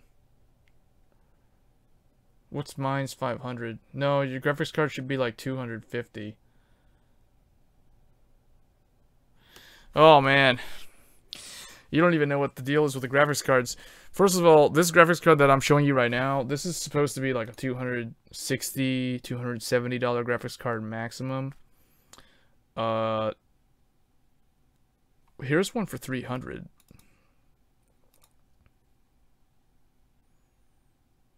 There. Not available. Out of stock. Yeah. No gigabyte. This is gigabyte. Yeah, this is the one with orange stripes right here. Oris. It says it on the fans. Oh, Sapphire. Sapphire is even better, man. Sapphire is the one to go. Sapphire is the way to go on that. But if you're going gigabyte, whatever. I mean, you'd have to look it up because I know gigabyte was really bad with the RX 480s. I think they may have fixed themselves on the 580s, but this one to me does not look like the one that I remember seeing in a video. Yeah, but these GPUs are supposed to be around $250. It's kind of funny because you can do like now in stock RX 580, and you check this out, and it's like, whoa, look at that, out of stock all over the world. Look at that. You can't get the Asus ones, you can't get the Gigabyte ones, you can't get the MSI or the Power Colors or the Sapphires or the Vision Tech or the XFX. That's kind of depressing. And look, you can see like how the prices have also crept up on this. Like the B&H is charging like 400. Amazon's charging for 300. That's like so rip off right there. These 329, 349. That's ridiculous. I mean, you probably are better off waiting a couple of weeks to see what happens. Unless you're gonna have to like set your Newegg alerts for all of these cards.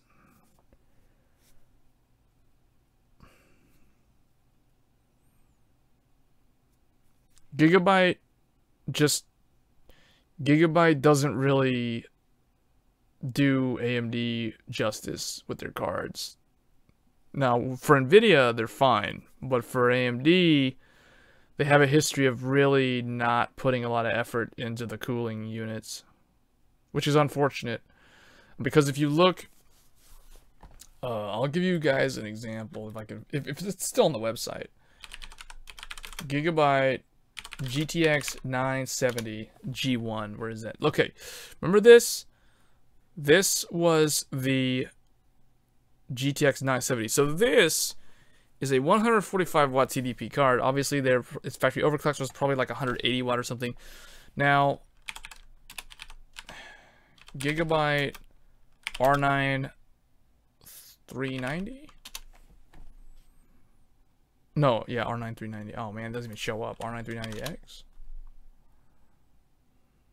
Well, anyway, we'll have to look it up on here. R9 390X. Or wait, Gigabyte R9 390X. Let's take a look at this. Okay, this is a joke. Check this out. Check this out. Okay, look at this. This is why I don't buy Gigabyte, by the way. Look at this. Okay, this is what Gigabyte put on a 300 watt TDP graphics card. Okay, you can see, do they have a picture of it where it's like right here? Yeah, look at this. Look at that. It's only 2 slots. It's 2 slots. It's got 2 fans. I mean, look at that metal under there. And then on their 970, look what they put on there. That isn't even like the one that I remember. It does not even remember how it looks. It does not look right. Okay, that looks right. Look at this. They put 3 fans and so much metal on a card that's never going to heat up enough to use that. And then on the one that actually would benefit from using that third fan and that extra aluminum, they go and they skimp on the details. Like, what are they doing? They crazy. That's the reason why I don't buy Gigabyte. Because it's like, obviously, they're favoring one over the other. They could have just as easily mass-produced this unit and put it on both GPUs. Or they could have put this on the 970 and it would have been effective enough. And it would have saved them money because that's a higher volume GPU because that one outsold the 390. So it's like, that's retarded right there. So anyway, this site, this is Newegg, newegg.com. This is the best hardware site if you're checking graphics cards because they give you all the details. Like, they give you all this info right here.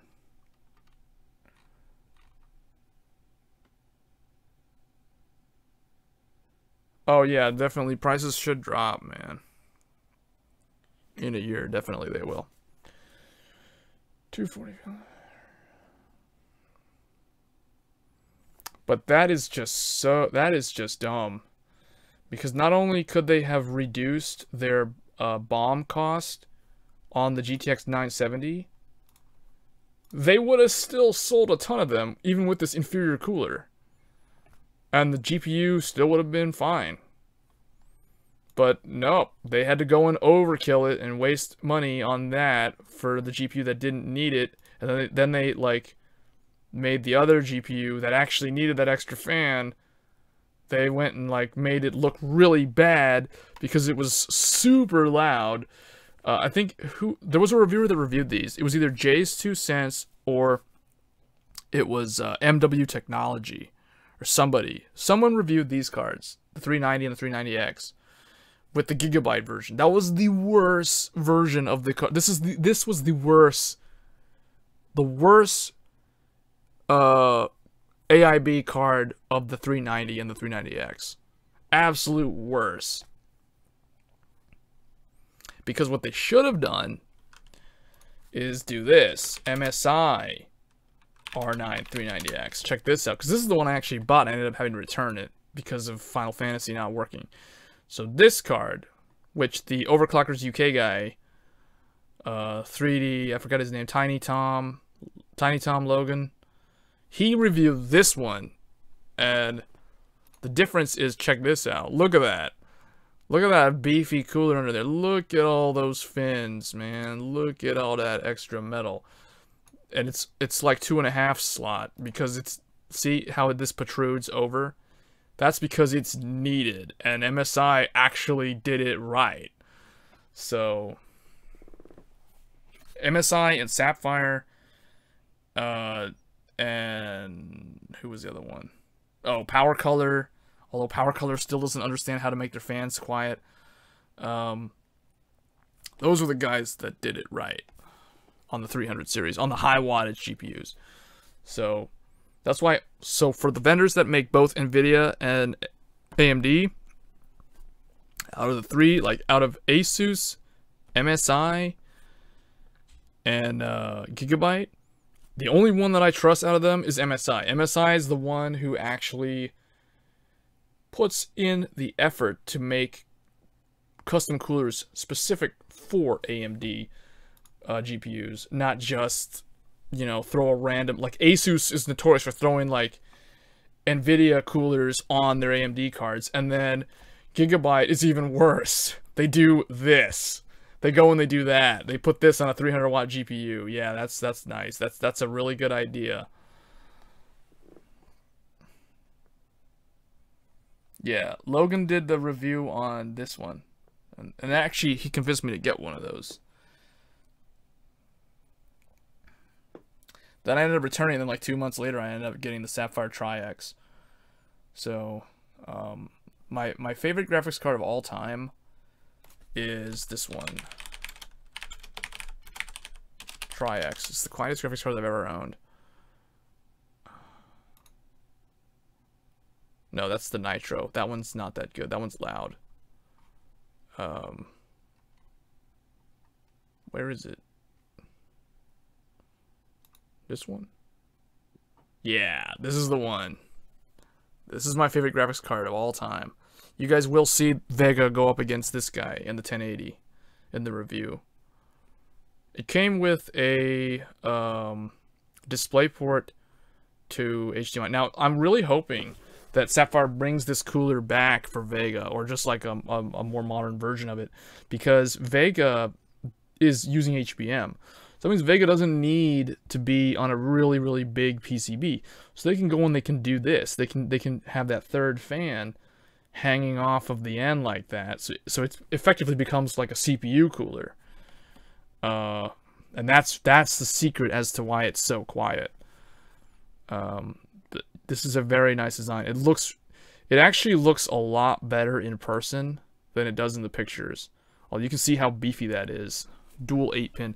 Vega is gonna need something like this if it's gonna be like a 275 watt TDP card. So, because this is a 275 watt TDP card. Now, actually, the Fury X was 275. The Fury was actually more like 250. It was more like the 980 Ti in terms of the power consumption. But, yeah. So that's actually a really good graphics card. So that is doing it right. That is the right way to cool a high wattage GPU. Not what... This is not... You don't do this. This is not good. That's just not good. Okay, but I'm probably going to go ahead and close up the stream here.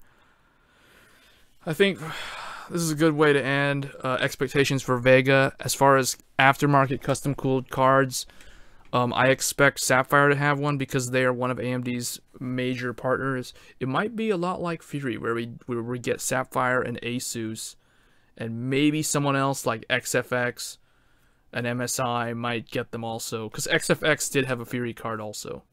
A lot of people don't know that, but XFX had one.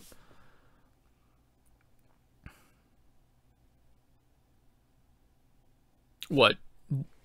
I mean, I can let them know. What were you saying? Like, let AMD know about what? About put this cooler on the Vega? Because I expect Vega to have an air-cooled blower-style cooler similar to the Frontier Edition, which will probably thermal throttle it and limit it. But I expect something like this. This thing can really make Vega shine, and it should be able to easily handle 1630 megahertz, or whatever the final clock rate on the RX version ends up being.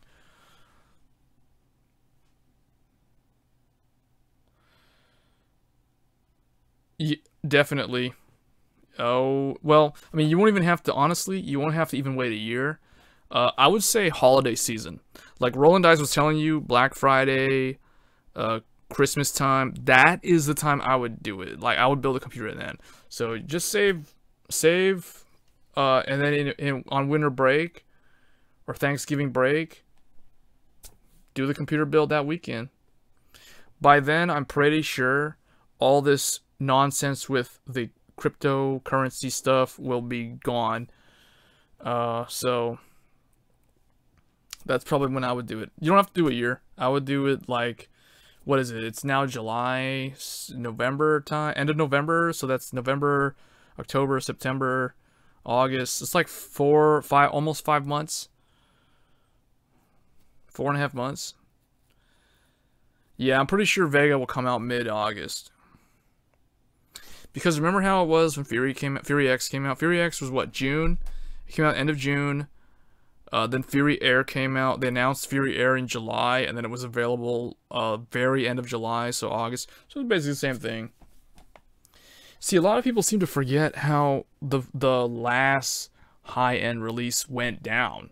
I mean, Vega is almost exactly the same. It's the same pattern. It's just like a month after. It's like a month late, basically.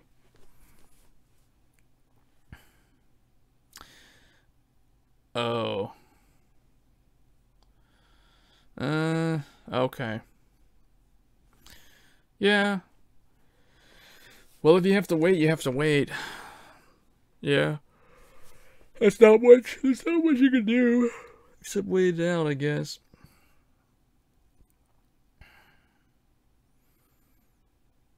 But I'll tell you this. I have a feeling that if you wait until next year, you'll probably be able to get a card that's better than the 580 at the same amount of money, which will probably be a Vega generation card, a cut down Vega or like a smaller Vega. But we'll see. I have no idea. No one really knows what AMD's doing because it's like they've been really, really quiet on their Vega roadmap.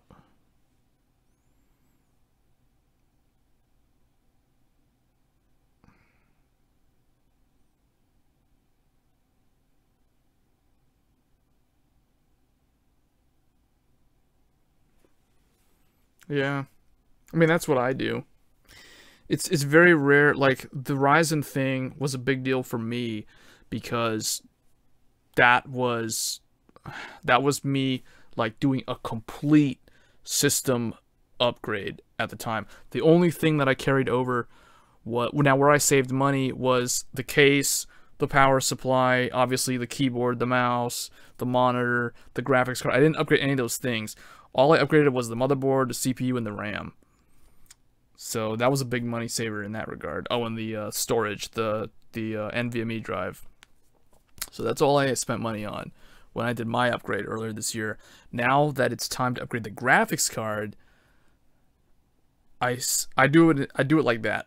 Like, and you could do it like this too. You could do what I did. You can only worry about upgrading. Yeah, you could still the 1050 Ti, but yeah, you could do it like that. You could upgrade only the CPU, the motherboard, and the RAM. Just upgrade those 3 things, and then that's like one upgrade cycle. Then later on, like 6 months later or whatever, you can upgrade the other stuff. So you can put things on different parts of the upgrade cycle. You don't have to do it all at once. You can upgrade like the core components, like the CPU and the motherboard, storage, RAM, whatever, that stuff. And you can upgrade the secondary component. GPU, in my opinion, is a secondary component because its main purpose is just gaming. So that's like the other, like the monitor and the GPU. That's kind of like the other half of the upgrade cycle. So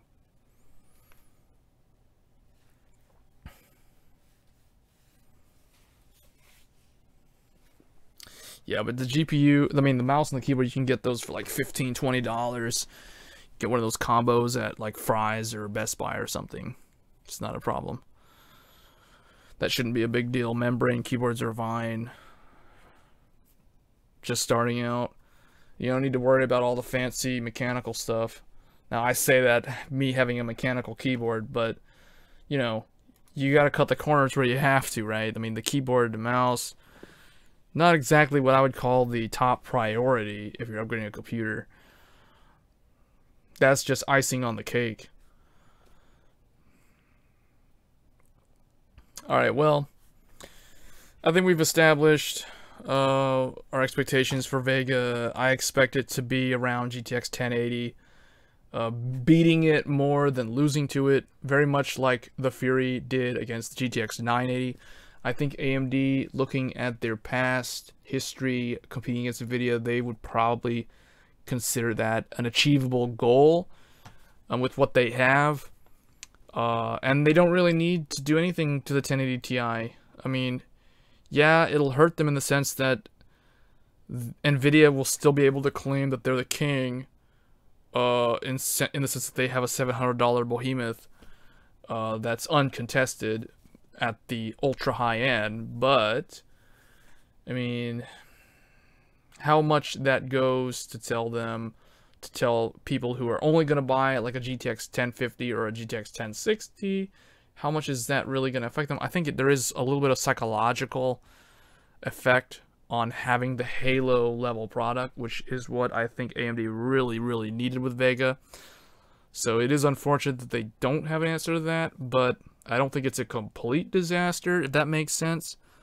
They just need to be able to beat the 1080, because they probably know, just like what I've told you guys, that the 1080 in their mind is a very good GPU for 1440p gaming, and they really need a solid 1440p gaming card. And I think the marketing team can position Vega as a 4K gaming card, but I think it would be in their best interest to market it as a, did I say 4K or 1440? I meant 4K. They can market it as a 4K card, but they should really market it as a 2K or 1440p card, because I feel like that is where the big shift is happening. I feel like I myself personally have just now made the jump to 1440p in 2017. And I consider myself enthusiast in terms of keeping track of hardware. And if I, as an enthusiast, real world talking, like real talk, I'm only now going to 1440p. I don't even care about 4K at this point because it's just not practical right now. There's too many issues with it. So that's why I feel like if they can market Vega as a very good 1440p that card that beats a GTX 1080 around $550, I think they can pull off a win doing that. So hopefully that they're able to do that. So that's basically my expectations from them. Hope you guys have similar expectation. I hope no one's really thinking that it's going to be beating 1080 Ti, because I think they're going to be in for some disappointment. I myself have tested the GTX 1080. I will continue doing that. I'm not going to do a review on it because it's already like a year old, but it's a very interesting baseline reference that I have now in terms of like what I expect a 1440p card to do.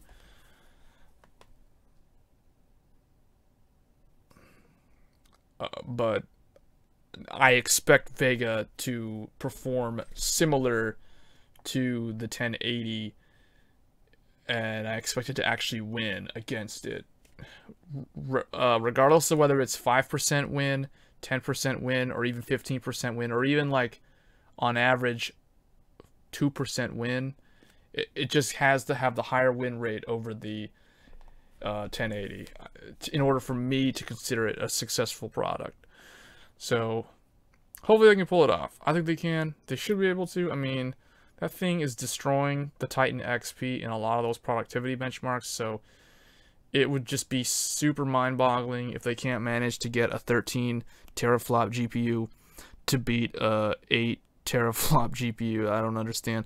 But anyway, that's going to be it from me. I'm going to go ahead and close out the stream here, guys. Thanks all for watching Rolling Dice. It was nice chatting with you on the technology front. I find this these streams to be really interesting. It would be cool if we had more people watching, because then we could get a little bit more dynamic discussion going on. But yeah, we'll be back next time. I think the next stream I'll do, live stream, probably be something gaming related. Other than that, it's just gonna be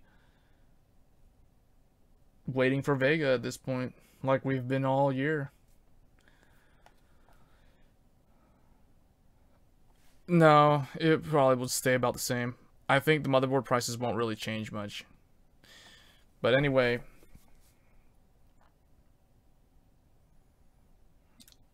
yeah, I don't want them to match it. I want them to beat it. If they match it, then I mean, it's better than losing to it, I guess. That's all I can say.